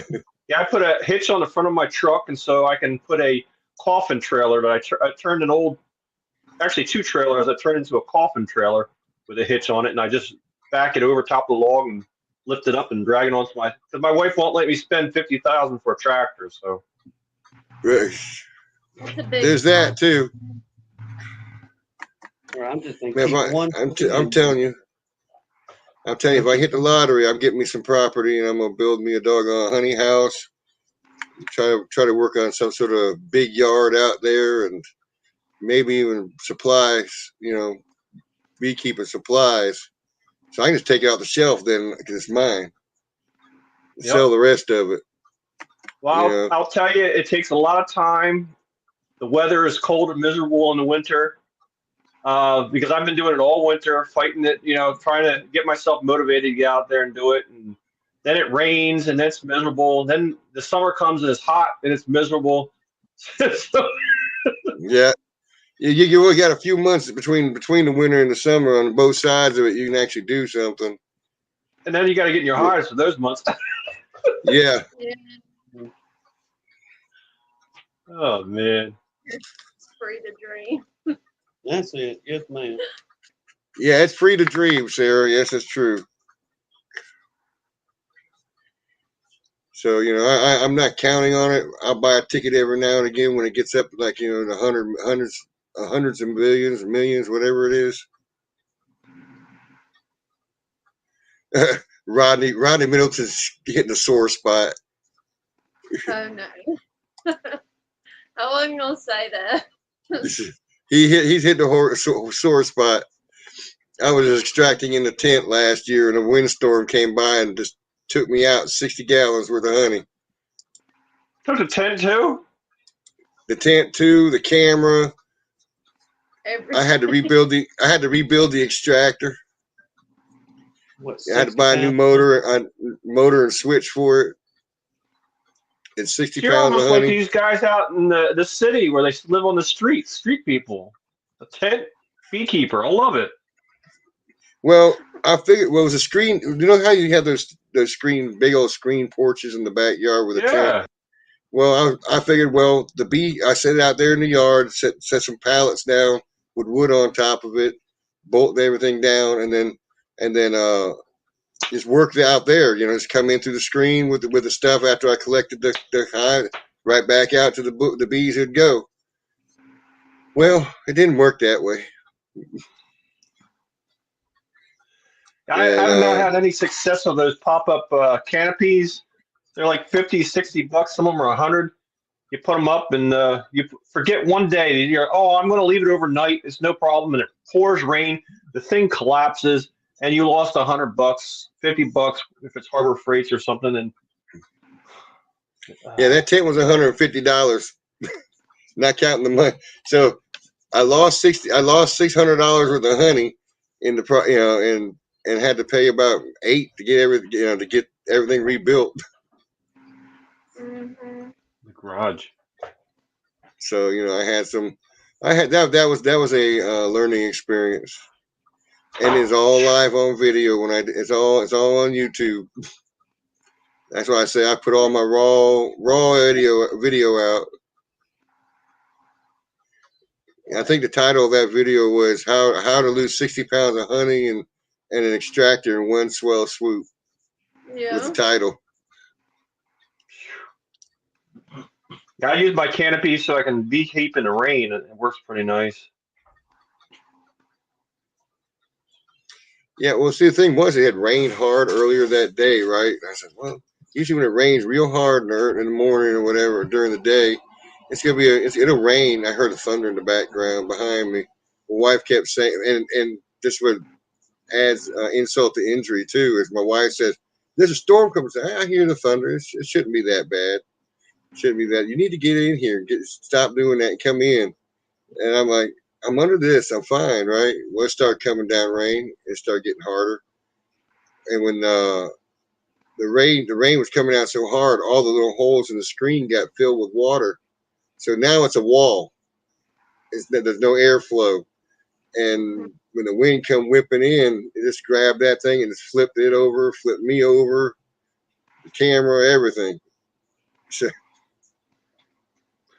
I used one of them to put an air conditioner in for a guy, and it started to sprinkle, and so I got the canopy out. I'm like, I'll beat this. That's what I bought it for. I'm gonna keep doing my install. Before long, it started downpouring. I took a picture for my wife to see, and then I started having to build like bridges to get everything because I was in this middle of this lake. Apparently, this is the lowest spot in the whole yard, and I'm in a moat. I'm standing on top of pallets trying to stay dry. I'm like, this is a joke. Just to install this air conditioner. What a day. I should have just gone home. Yeah. I'll be back tomorrow, man. yeah. Dude, you were driving me crazy. Yeah, see, Grammy says those straight line winds that day were tough because they hit her too. And they took out some limbs. I think took limbs and stuff out in her yard. I don't remember exactly everything that happened, but then oh crap, trying to get rid of that. Double clicked it. Then Kimberly was saying, Schmidt was saying, they like the idea because it gets hot in your garage. The only thing I'm gonna suggest to you guys, make sure it's not a rainstorm coming, or any kind of heavy winds in the storm that's gonna come. That's all I can suggest. I'm sure it would work if I wasn't an idiot and being out there that day, in the rain. I found out if you ain't monitoring it, take it down because, like you said, the water starts to catch on the roof or something and it's built up like a big puddle, and that thing collapses. anytime you're not going to be there to make sure everything's fine, take it down, put it away. You know, the fiber rods that you connect, they're pieces. They got a rubber band in the middle, and you connect them. Both ends of those shattered on all 6 of the fiber rods. That's how hard the wind was, and knocked us all down. And snapped every one of them where they connected to the tent, the poles going down in the tent. It snapped every one of them.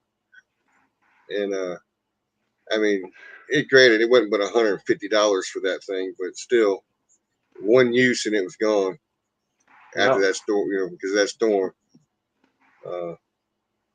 And like you said, don't leave it out in the rain. Yeah, because they will. Water's 8 pounds a gallon.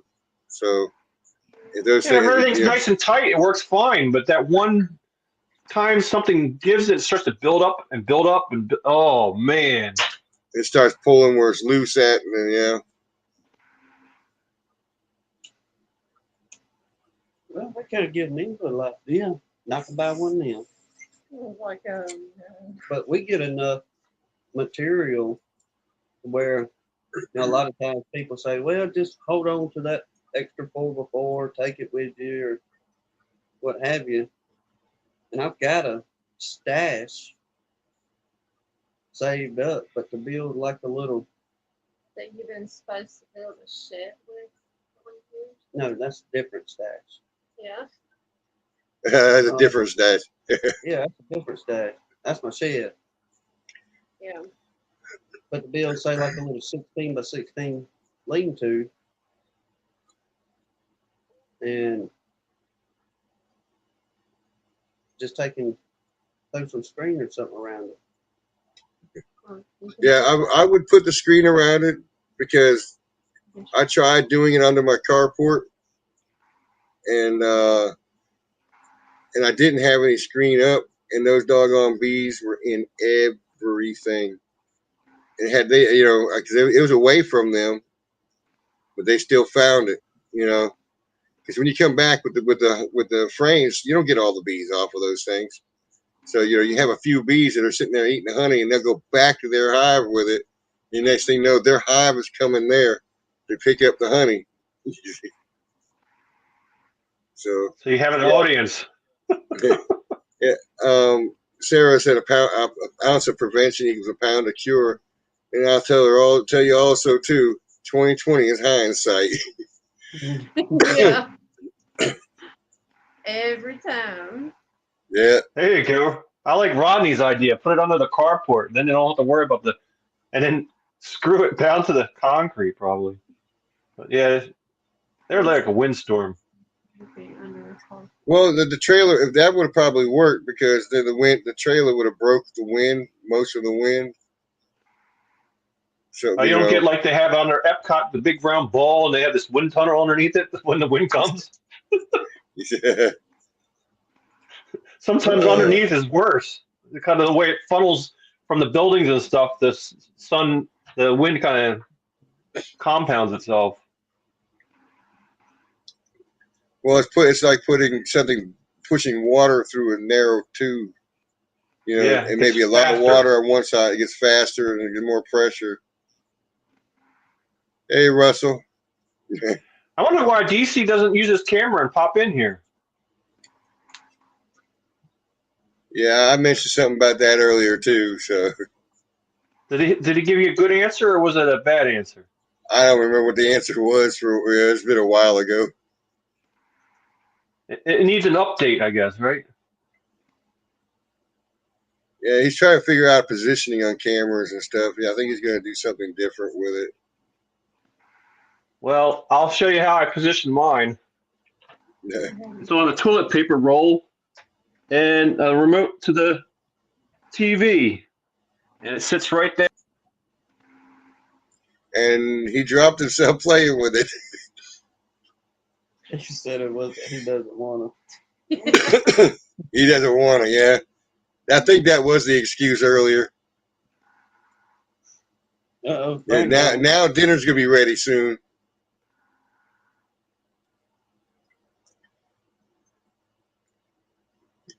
Yeah, Galloway's a trip. He didn't push the button. Yeah, that's what I was gonna say. He hit the wrong Yeah. button. He's a trip, man. He's messing stuff up.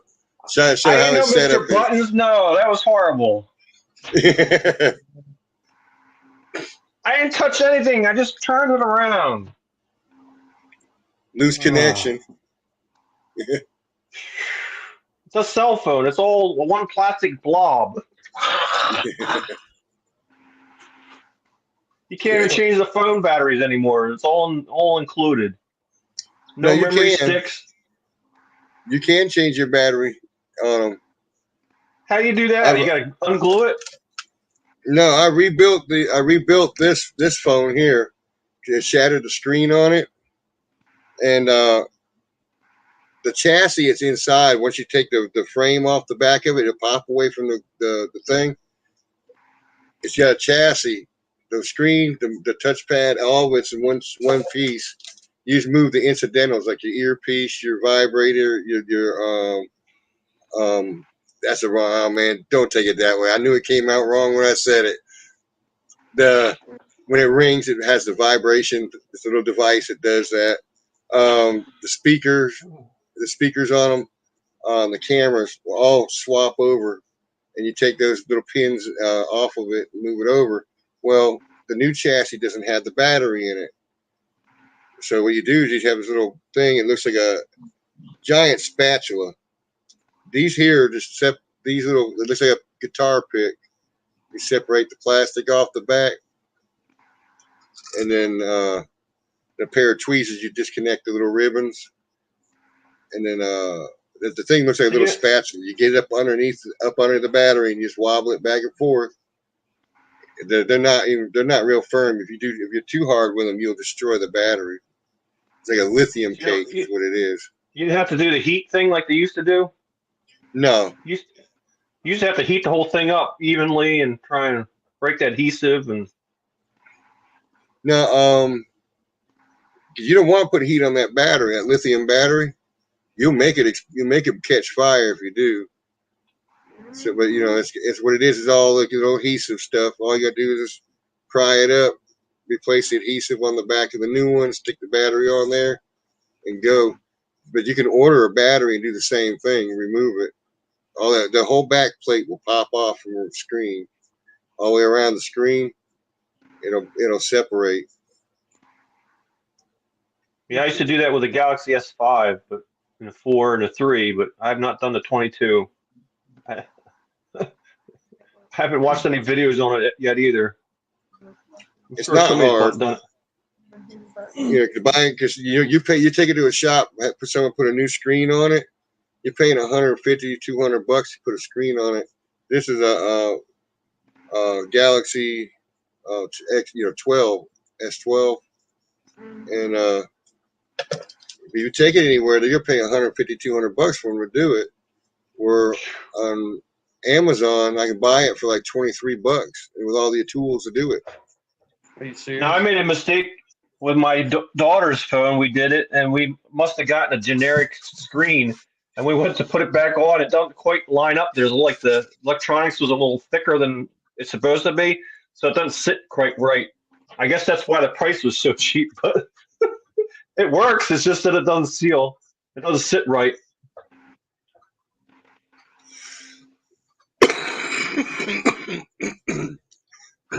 Sound like we in a All I know is I got lost after the word phone. Oh, I'm broken up. Oh, you're breaking up. Oh, I don't know. Yeah, I did I my daughter's understand. phone like that, and when we bought the screen, apparently it was a generic screen, and when it went to sit down, the electronics was a little fatter in some spots, and it wouldn't sit right. So I guess that we found out why it was so cheap. Yeah. It'd be about just as cheap. Well, I don't know. Some people pay thousands of dollars for them new cell phones, so I guess $100 or so would be worth it. You paying $1,000 for a phone. And I'm paying for mine every month. Yeah, with the Galaxy 20s, they're like $600-700 to buy a brand new phone. Yep. Mhm. So if you could take a little time to learn how to just take the time to rebuild it, I mean, it doesn't take a lot. It took me about 25-30 minutes, take it apart, put it back together.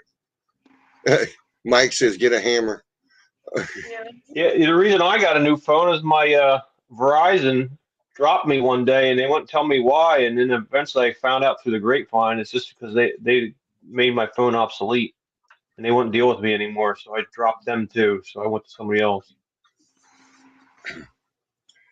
Well, I spend $100 a month. That's for 3 phones, 3 family phones, and when I first got started, it cost a little bit, but it's $100 a month for 3 phones for full unlimited service. And if one of these phones goes bad, I can buy an AT&T phone or a Cricket phone and put my SIM card in it, and it'll work. So Yeah. I can find one for like I can buy a $150 phone, which would be a Samsung 14, Mhm. and put the SIM card and stuff in it, and just keep right on rolling. I like that. Yeah. And then if I Hate can't pay being the tied bill in. one time, Yeah. well, if I can't pay the bill, well, they shut you off, yeah. But I can go back and pay $10 more to get it turned back on, and I'm fine. If I'm Yeah. late on a payment or something. When you leave Verizon, all your data and everything, phone numbers, anything that you had with them is all gone. Emails, anything you have with them is gone. Huh. Well, some respects that's actually nice. You think about that. At least they're not selling it to somebody else. They're wiping it. Well, I don't know that I would fully believe that. I don't think it ever really disappears. I think you just lose access. Yeah, that's that. Once something hits the internet, it ain't going anywhere anymore. It gets passed around. Yeah. Especially Ed's video with the honey house falling down. That's what we had the Galaxy. And DC's talking about he could buy a computer for 1200 ish. I can't build one for less than $3,000 to build a decent computer. And that's using low end equipment. Because nowadays you have to have multiple video cards for the GPUs, a decent processor, DIMMs, All right, Lee. all that. Well, all right, Lee. What did Lee say? Stuff says, now you're speaking Lee's language now. Oh, you're calling me Lee. Okay. I started Yeah. looking in the messages saying, what did Lee say? No, Lee was trying to explain something to us the other night before going on to Ricky's live. He was trying to download this and us send that, and he was talking.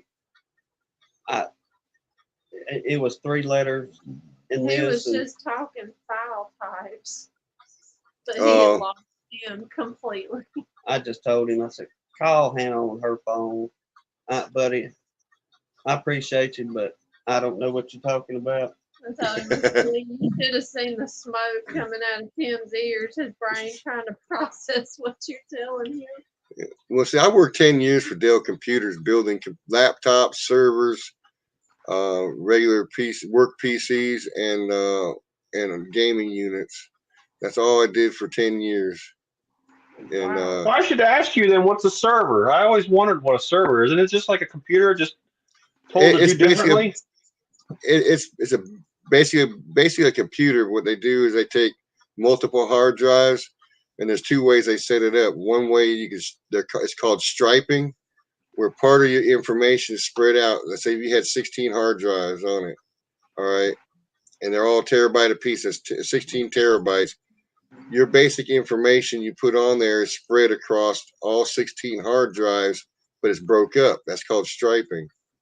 Now, I don't suggest it, because if you have a computer crash, then you lose pertinent information that way. Now, if you mirror it, every hard drive has the same thing on it. One of them hard drives crash, you can pull it out, put a new one in, and reset it, have it reformat, and go back to have all the same information on it. Now striping, the best way to do it, if you had it that way, is you have backups or regular backups done, where all that information goes to one source. Whether it used to be tape drives, now it's cloud. It's stored on the cloud. So if your hard drives die, replace all of them, download from that cloud storage, and it'll rebuild your computer. And I see the smoke coming out Tim's ears. He's just shaking his head. I'm out of this one, yeah. But that's and And then you're just the letting thing is- certain people have access to that computer's data, I guess, is the idea. And then it becomes a server. well, you can set up a program on it. It's a Windows program that server. It's called server, and you have, like, say I sit here, I see all the traffic coming and going. When I set it up, you have 10 people on your job. Well, you have admin access. I have admin access to make changes. Everybody else is restricted to what they can access or how they are. Like, one department for financial has access to certain files that another department does not. So you set those permissions up, so when they log in, that's all they can they can access is those files. And then, or like if you go and fire somebody, you as the admin can go in, delete all that information out of their their not contact information, their access information, so they have no way to get back into the network. And that way, and I see that on my end, because I'm an admin and I'm able to monitor it. And that's how that works. And it's basically a regular computer, but it's So got it's like a specific programs. moderator on YouTube. People can do a small amount on your channel, but The same principle, Tim. Yeah, you have full control. You have full control, but they, as someone having a wrench beside their name, could either block somebody or delete them for keep them out for several hours, or you as the owner of the channel could get rid of them and not allow them back in, ban them off the channel permanently. Well, unless they come back in as a different name. But the same principle. I got a basic understanding of what you're saying. I promise I'm not Yeah. going to ask any more questions on that. Yeah, I Yeah, used so to do AC jobs for some people. They have their whole garage and bedrooms, all of these old computers all running with fans and all kinds of stuff. And they'd have cables, Cat5 cables running all throughout the house. And I was like, what the heck's going on here? Like, oh, we have our servers here. I was like, what the frick? So they have like 100 zillion phone numbers all going. I'm like, what? Yeah, you can like they, I don't know how old those were, but the earlier systems had what they call RAID systems, which you had they produce a lot of heat. The newer system is still a RAID system, but it's done differently. It's more integrated than it used to be. They have blades, what they call blades. You can have 10, 16 hard drives in a little blade, which is like because they can run the laptop hard drives instead of the big ones. You can have like each hard drive be six terabytes or whatever, and you have 16 of them. That's a lot. That's a lot of storage. I've been talking about getting a blade to put in my house, use it for a regular computer. So it looks like a hard drive, the blade does? Well, the hard drive, the blade, if you ever seen a server rack, and it's usually got you see the front of it is probably 16, 18 inches wide. at most 24, depending on the size of the rat, and they're fairly thick. Well, blade is like 6 inches thick, Okay. and it's just, that's why they call it a blade, because it's real thin, and they run the. I think we've lost some people in the chat since we've been talking computers, and Tim's about to fall asleep over there. I'm commenting to Ziggy's comment on the Nintendo. I was going to tell him that Mario Kart is a competitive sport around here. Now I do know that much. Yeah. And I've got a PlayStation 4 I ain't touched in 2 years since I've been messing with the bees. I ain't had time to even play anything. I started watching a show on TV called Fallout. That's actually a video game. This TV show's made after that, and pretty interesting. But I don't know if I ever really got time. What was that? Nobody's figured out how to play those stations and those different consoles on your computer, and so you don't have to have all these different systems. Oh yeah, they've got it's a thumb drive you can stick to your computer. They got 1,600 games in it, and all they gotta do is you plug in your controller like you have on the PlayStation or Wii or whatever, and you can play it on your computer or straight on the TV. And I know my kids got into those Xboxes. It's like I bought one years ago, and they're like, "Oh, that's so old, Dad. We can't use that. We have to buy this one." And now they got a third one. I'm like, "How many? Every year it's like another one of these? What? Mario Kart with a question mark. Yeah, I've been happy with the PlayStation 4. Now the new ones, PlayStation 5s. I mean, I like the way they look, but for what you're getting, you're not getting much more. You could do the same thing on the 4. Maybe the graphics would be different. Jeremy's saying the PCs are worse. Yeah, it's like every few years. Well, Moore's law. Every so many years, information doubles. And now, like on phones and video games, video cards, those things, it's like every 2 years they jump. Yeah, I got my Galaxy S22, and it had like 3 times the storage space as my S5. And I thought, oh, that's plenty. I don't need the big fancy one. It's got like more. That's 3 times as much. I'm fine. I got it one day, and the thing was full. And I'm like, for what? A couple of videos and bees. I'm like, so then I found out that every picture is not a picture, it's a little video. And so it's like using hundreds of times more data for one picture than the other phone was. And other people can't watch them because they don't have capabilities of watching my pictures that are videos. Yeah.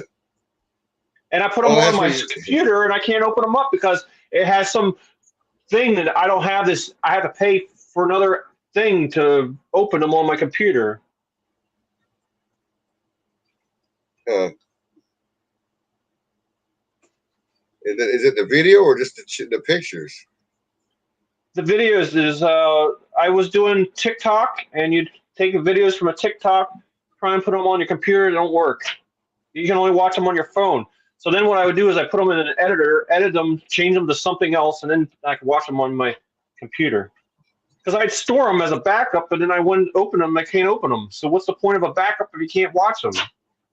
I don't know.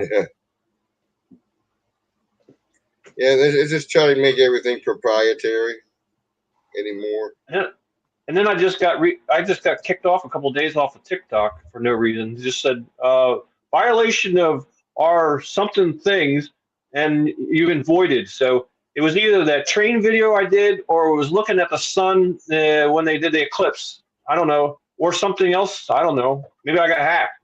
But all of a sudden, it was all gone. It says it's deleted. Good luck. Bye. And I'm like, what? So I'm no longer on TikTok. Like, forget you. Well, they're trying to stop TikTok in this country anyway.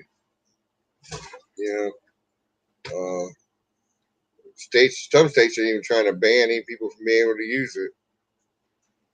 I don't see how they're going to be able to do that when it comes from another country, but Well, China bans a lot of stuff. For their people can't do much of anything. Well, that's true too, but see, TikTok is out of China, so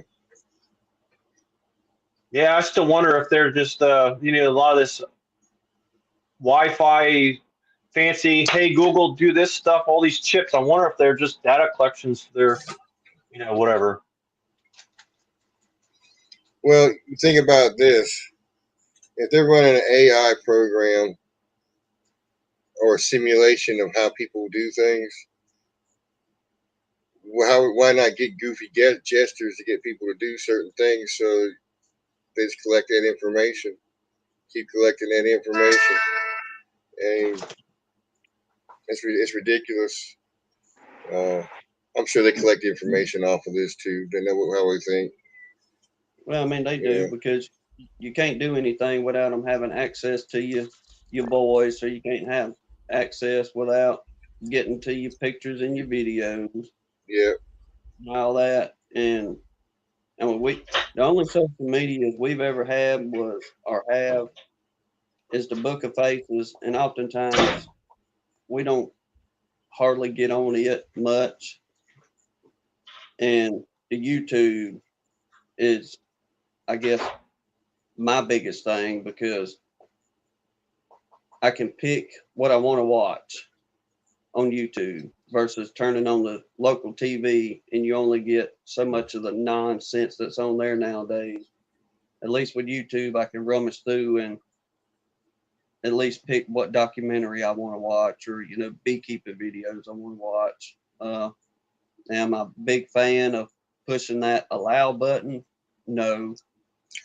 But the thing that burned me with the Book of Faces was all I'd done is shared a thing about Sam Elliott, and he was talking about the history of our country, and he had some American flags in the background. And by golly, I love my country, and I'm grateful for the people that has fought for our freedoms and things like that. But whenever you tell me that I shared something that doesn't fit the agenda, basically, for a man talking about our great country and our flag, then no, you lost me on that Yeah. kind of thing. So you can have your social media platform and everything that goes along with it. Someone has asked a question here. It says, and that's totally different than what we were just talking about. Is You mean it's do bee you think it's related? good? Yeah, it's bee related.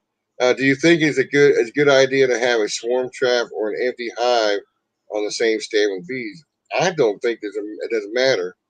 If a swarm comes in, they're going to take an empty box, even if wherever it's sitting in your yard. We do. So yes, Yeah. sir, absolutely. Yeah. Dre was saying Iran has attacked Israel. That's why I don't watch much news anymore either because of all Well, the you get it crap. even on YouTube. You get some of this stuff, and then you're like, What's going on? What?" Who was that to put that comment up, Ed? I couldn't. It was too small to read on my end. On which one? About the bee trap or The swarm trap. attacking Iran? Yeah, that was Morris Homestead. Oh, yeah, brother, absolutely. Put you one right there. If you got an open spot you're not using yet, stick you one there because you never know. They may meander right on over next door to it, and Some like of I your said, some of your girls may investigate it and move right to it. yeah, shoot you. I once in a while get the ones that on the bottom of my screen bottom boards, and I'm like, is that another hive or is that just a? And I start, is there a queen in here? What? Yeah, I've seen some of them hang off the bottom, and it does look like a swarm on the bottom of a hive. Like, why don't you just go in the entrance and hang out? Why are you on the bottom? Yeah, they're just trying to cool off. Yeah, it's too hot in there. club's too loud. They want to get outside and get some fresh air. Because you open the lid of the hive and you.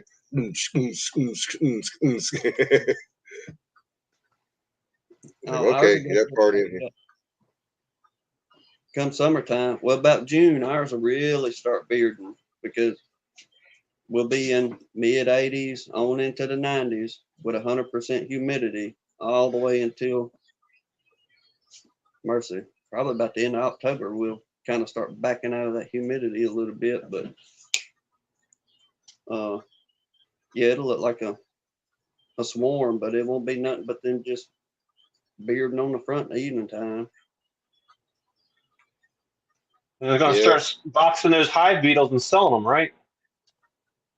Well, we on the road to recovery, I believe, with the hive beetles, with the peppermint oil, peppermint extract and that eucalyptus mix. So you Yeah, dribbling them down the corners, the extract? We're running it on both sides of the frame rest, all the way across from one end to the other on both sides. And man, that has been a huge, huge help for us. And we'll know tomorrow too, once we get in there to see how well it is. We've seen a few hive beetles since this season has started, but we absolutely ain't had the worry as we've had the last 4 years. Well, 3.5 years, because we really started pushing that peppermint extract and eucalyptus mid-year last year. Yeah, I gave up on all that treatment for the peppermint last year. I didn't do anything, didn't do but one oxalic acid treatment on like 4 hive or 5 hives, just because people were talking about my zombie bees, and I said, oh, let's just try it on 5, and 5 out of 16 I did some oxalic, but other than that I haven't done anything, and I haven't seen a lot of hive beetles. Maybe I can count them on maybe 5 fingers sometimes, but that's about it. And the mites, never done really any checking, so I don't know, but I did lose 10 out of 16, so I think it's because I didn't feed them. I really think they starved. Yeah. I don't know. We must have an easy place for, not having to worry about that stuff. No, Tim had we made fun of one of my videos. I was playing around. I cut the opening of one of the queen cells, and a worker backed out of it. He said I was trying to raise a specialty worker for small hive beetles to get them to run them out the hive. And I don't know how. I said I knew that the queen had hatched. Which I guess she went in to clean it up, and someone went and closed the back end of it up on the. So she was stuck in the queen cell. She was backing out. That was at BSH. BSH, yeah. Backing beetle out. Hives. Yeah, no, hive beetle sensitive bees. Yeah. I thought it was funny when he said that. I had some maggots in the winter on one of the frames because I had a used frame that didn't have much of it, just maybe some stores on it. But I had that right up against my pillow because I wanted to try and reduce their size because they're kind of small in the winter. So I reduced them with a pillow, but where it was right up against that frame because it had some foods and stuff in there, there were some worms. I don't know if they were hive beetle worms or beetle larvae, or the moth are usually a big long worm. They're real small ones. But anyway, what I did is I put another frame of undrawn just foundation next to it so the bees had space so they can get in there and take care of it, and then put my pillows, and then they could get in there and take all that out of there, and they did. Yeah, the hive beetle stuff looks like maggots, right, Tim? Yeah, that's about what it looked like, maggots. Yeah, well, you can. Unfortunately, if it gets beyond this, then you're pretty well too late. But it can get confusing between the hive beetle larva and the wax moth larva, especially when the wax moth larva is smaller. But you'll know dealing with a hive beetle because you'll have that nasty sheen to it on your honey frames, on your brood area, and all that. And them hive beetles for us, man, it can go from you're not seeing any issues with it for a day or two, and you'll see beetles in there. Then if you give it 3, 4, 5 days, man, it'll just be total colony collapse in there. You'll pull them frames and they'll be slimed out. And once you see that slime look to it, you may as well just feed them to the chickens. Because I've tried soaking them things in 50-50 of bleach and water, and I've taken full bleach and dumped in a wheelbarrow. I put about 5-6 gallons of bleach in that wheelbarrow, and just nothing but bleach, straight bleach. Threw them frames in there thinking maybe we can at least save the wax. And man, I'd saturate them, drown them frames, and them hive beetle larvae still just moseying on around like it ain't even bothering them. What the heck? Oh yeah, that's what I was saying. Cause we had lost. Oh, I don't know. We probably had about 30 frames I was trying to clean up. I guess the freezer would be a way, right? Maybe freeze them and then do that. That'd be your best way to do it. Freeze and kill them. Oh, But man. then once you get them out of the freezer, all that stuff thaws out and you still got the slime. Because all it is just them larvae defecating, creating that So slime. that's their feces is the slime. It's like a yeasty buildup. And the bees don't like that at all. Now, can you use that to make some good wine? I don't know about that. No, I don't even know if I'd give that to my enemy. Hive beetle wine. Hey, they do it with the what's the one that the beetles we get? The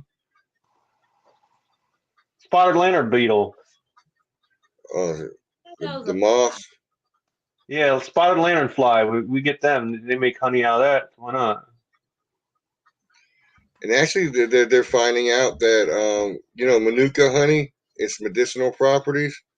They're saying that the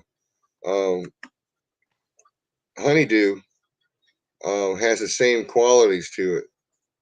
It's medicinal. Mm-hmm. Well, we ain't got a lot of them, so we ain't gonna be making no money off of that. Yeah. Every time I make find one of them spotted lanternflies, I make a video because I'm excited. And then people think, "Oh, you should kill it." It's like, dude, I'm lucky if I can find one. Now, if you go to Pennsylvania, I remember walking out there. Everywhere you're walking, it's like carcasses everywhere. Them things. That was a different story. But around here, you're lucky if you find one. I don't know if we got any of the spotted lanterns. I know we got the little what do they call them, the aphids, and that creates the honeydew. Yeah. That's for the ants. I don't think bees do that, do they? Oh, they'll pull off of it, like under our oak Really? tree. Mhm. Yes, sir. Off an aphid? Off the Well, honeydew. the aphids drop the honeydew on the leaves in the oak tree, and they'll pull it off the leaves. So you could be selling aphid honey. Aphid dew honey. Honey. It could be a market. Specialty aphid honey. You can get a good little run off of it from. Now it's aggravating for us, like she's saying. If you park your ride up underneath a tree, you'll have little It's a disaster. dots, have clear little dots. I guess the best way to explain it is like a small amount of pine sap Mm-hmm. falling on your vehicle, but much easier to wash off for sure. But it's just more of a nuisance on your ride. Yeah. There was a guy, I don't remember where I saw it, was thinking about tapping into the maple trees and taking that syrup and feeding it to his bees. I thought that's an idea.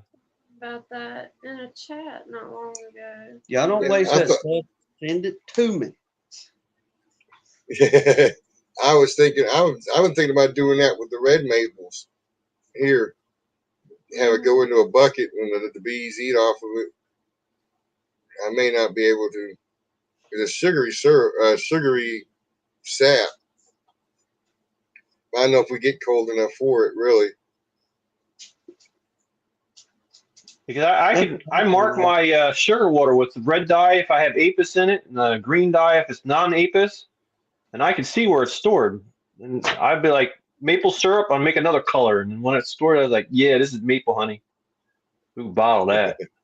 Yeah. Be purple. Purple, maple honey, there you go. How long have you been beekeeping? I want to say 4 or 5 years. It was before COVID, whenever that was. I was wondering, some of the questions you asked, I was like, I thought you'd been doing that a long time, you know? Sometimes I'm like, I don't know. It don't stick. It don't stick. Put Velcro on it. Yeah.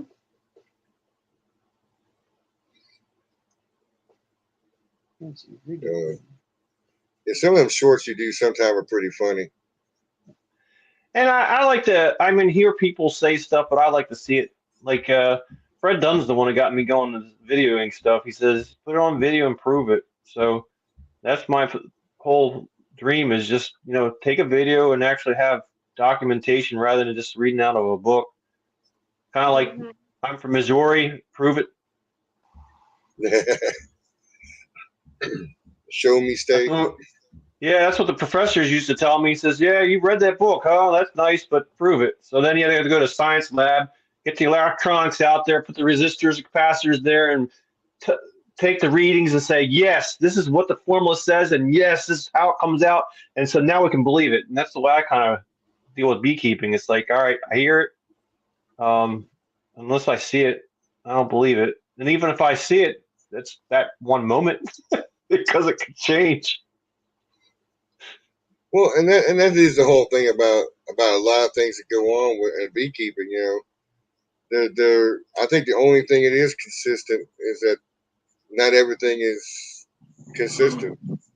You know, because what could happen, I could do something here because of the way something happens, and it may go textbook, and then you could do the same thing, and well, it's not happening that way. You have to make adjustments. You know, nothing is ever the same, and bees are going to do what the bees are going to do, and you know, even with pest control issues, you know, the same problem. You know, it depends on your area, it depends on what you have to deal with, environmental conditions. I mean, a lot of it's got a lot to do with all that stuff, and people just don't take an account for it. Yeah. Like I said, the only thing consistent about beekeeping is nothing's consistent.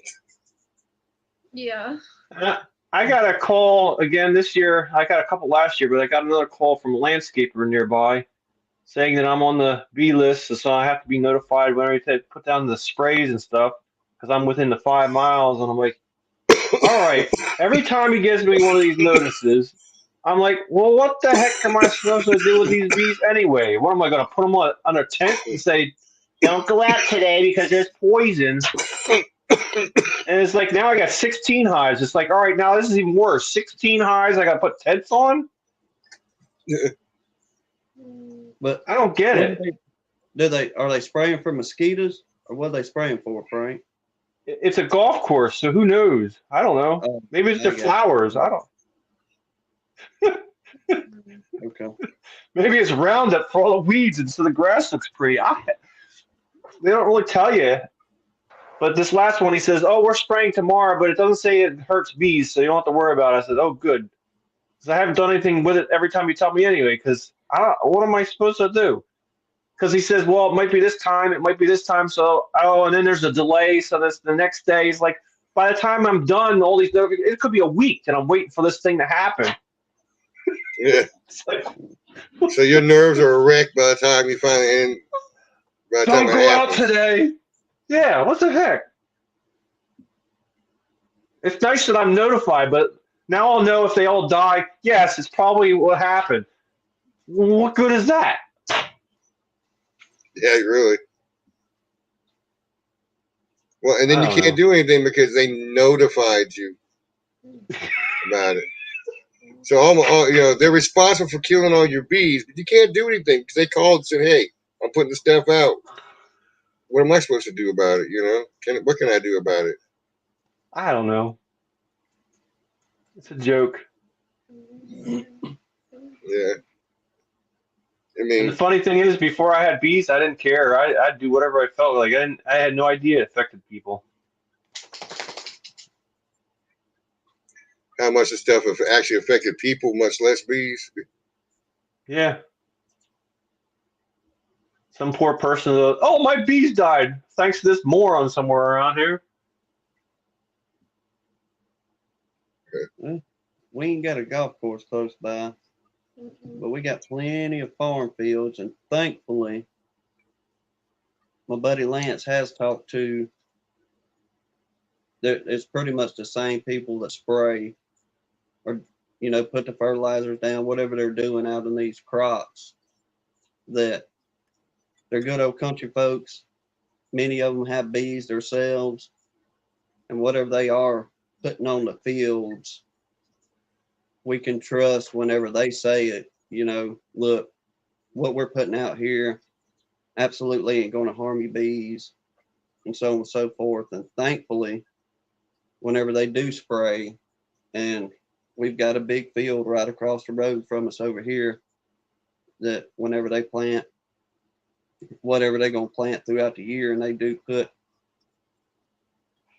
I'm going to say whatever it is they put out there, because I have no idea what it is, but we've never had any issue the day of them spraying or leading up or after them spraying. We've never had any kind of major loss of any colonies from the bees traveling back and forth and meandering around on the fields.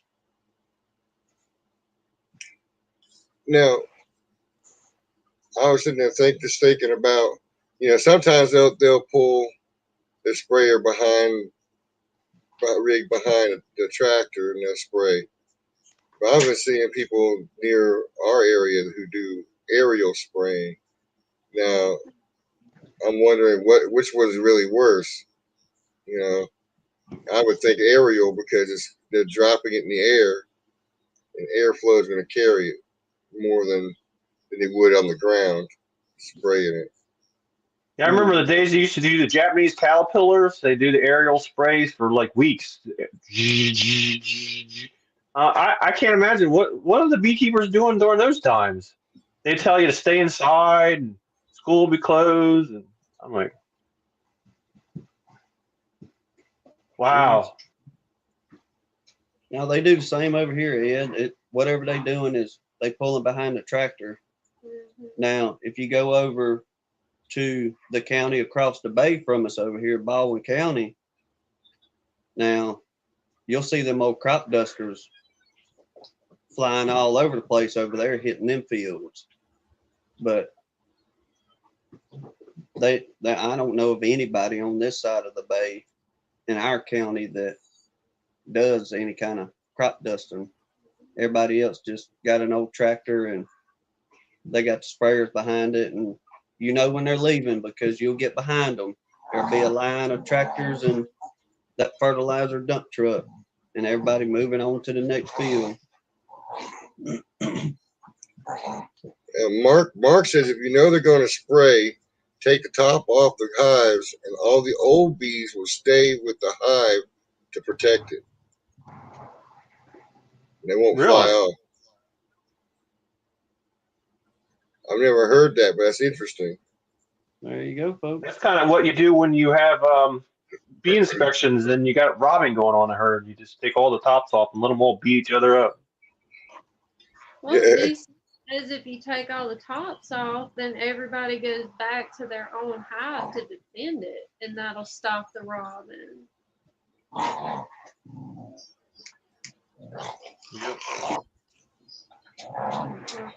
Yeah, I think I did hear DC say something about that before. About that, as far as robbing. Yeah. I've heard a couple people say it, but he says it the most, I think. That's a good little side note for anybody that has to deal with like what Frank's talking about. If they do any kind of aerial spraying, or if you know they're going to. But The main what thing you got to is do is that- try it and tell us what happens because I've never experienced it yet. Put it on YouTube. Where's the scientific data? Yeah. Seriously, Ed. Oh no. I had to throw that out there. I was waiting on it.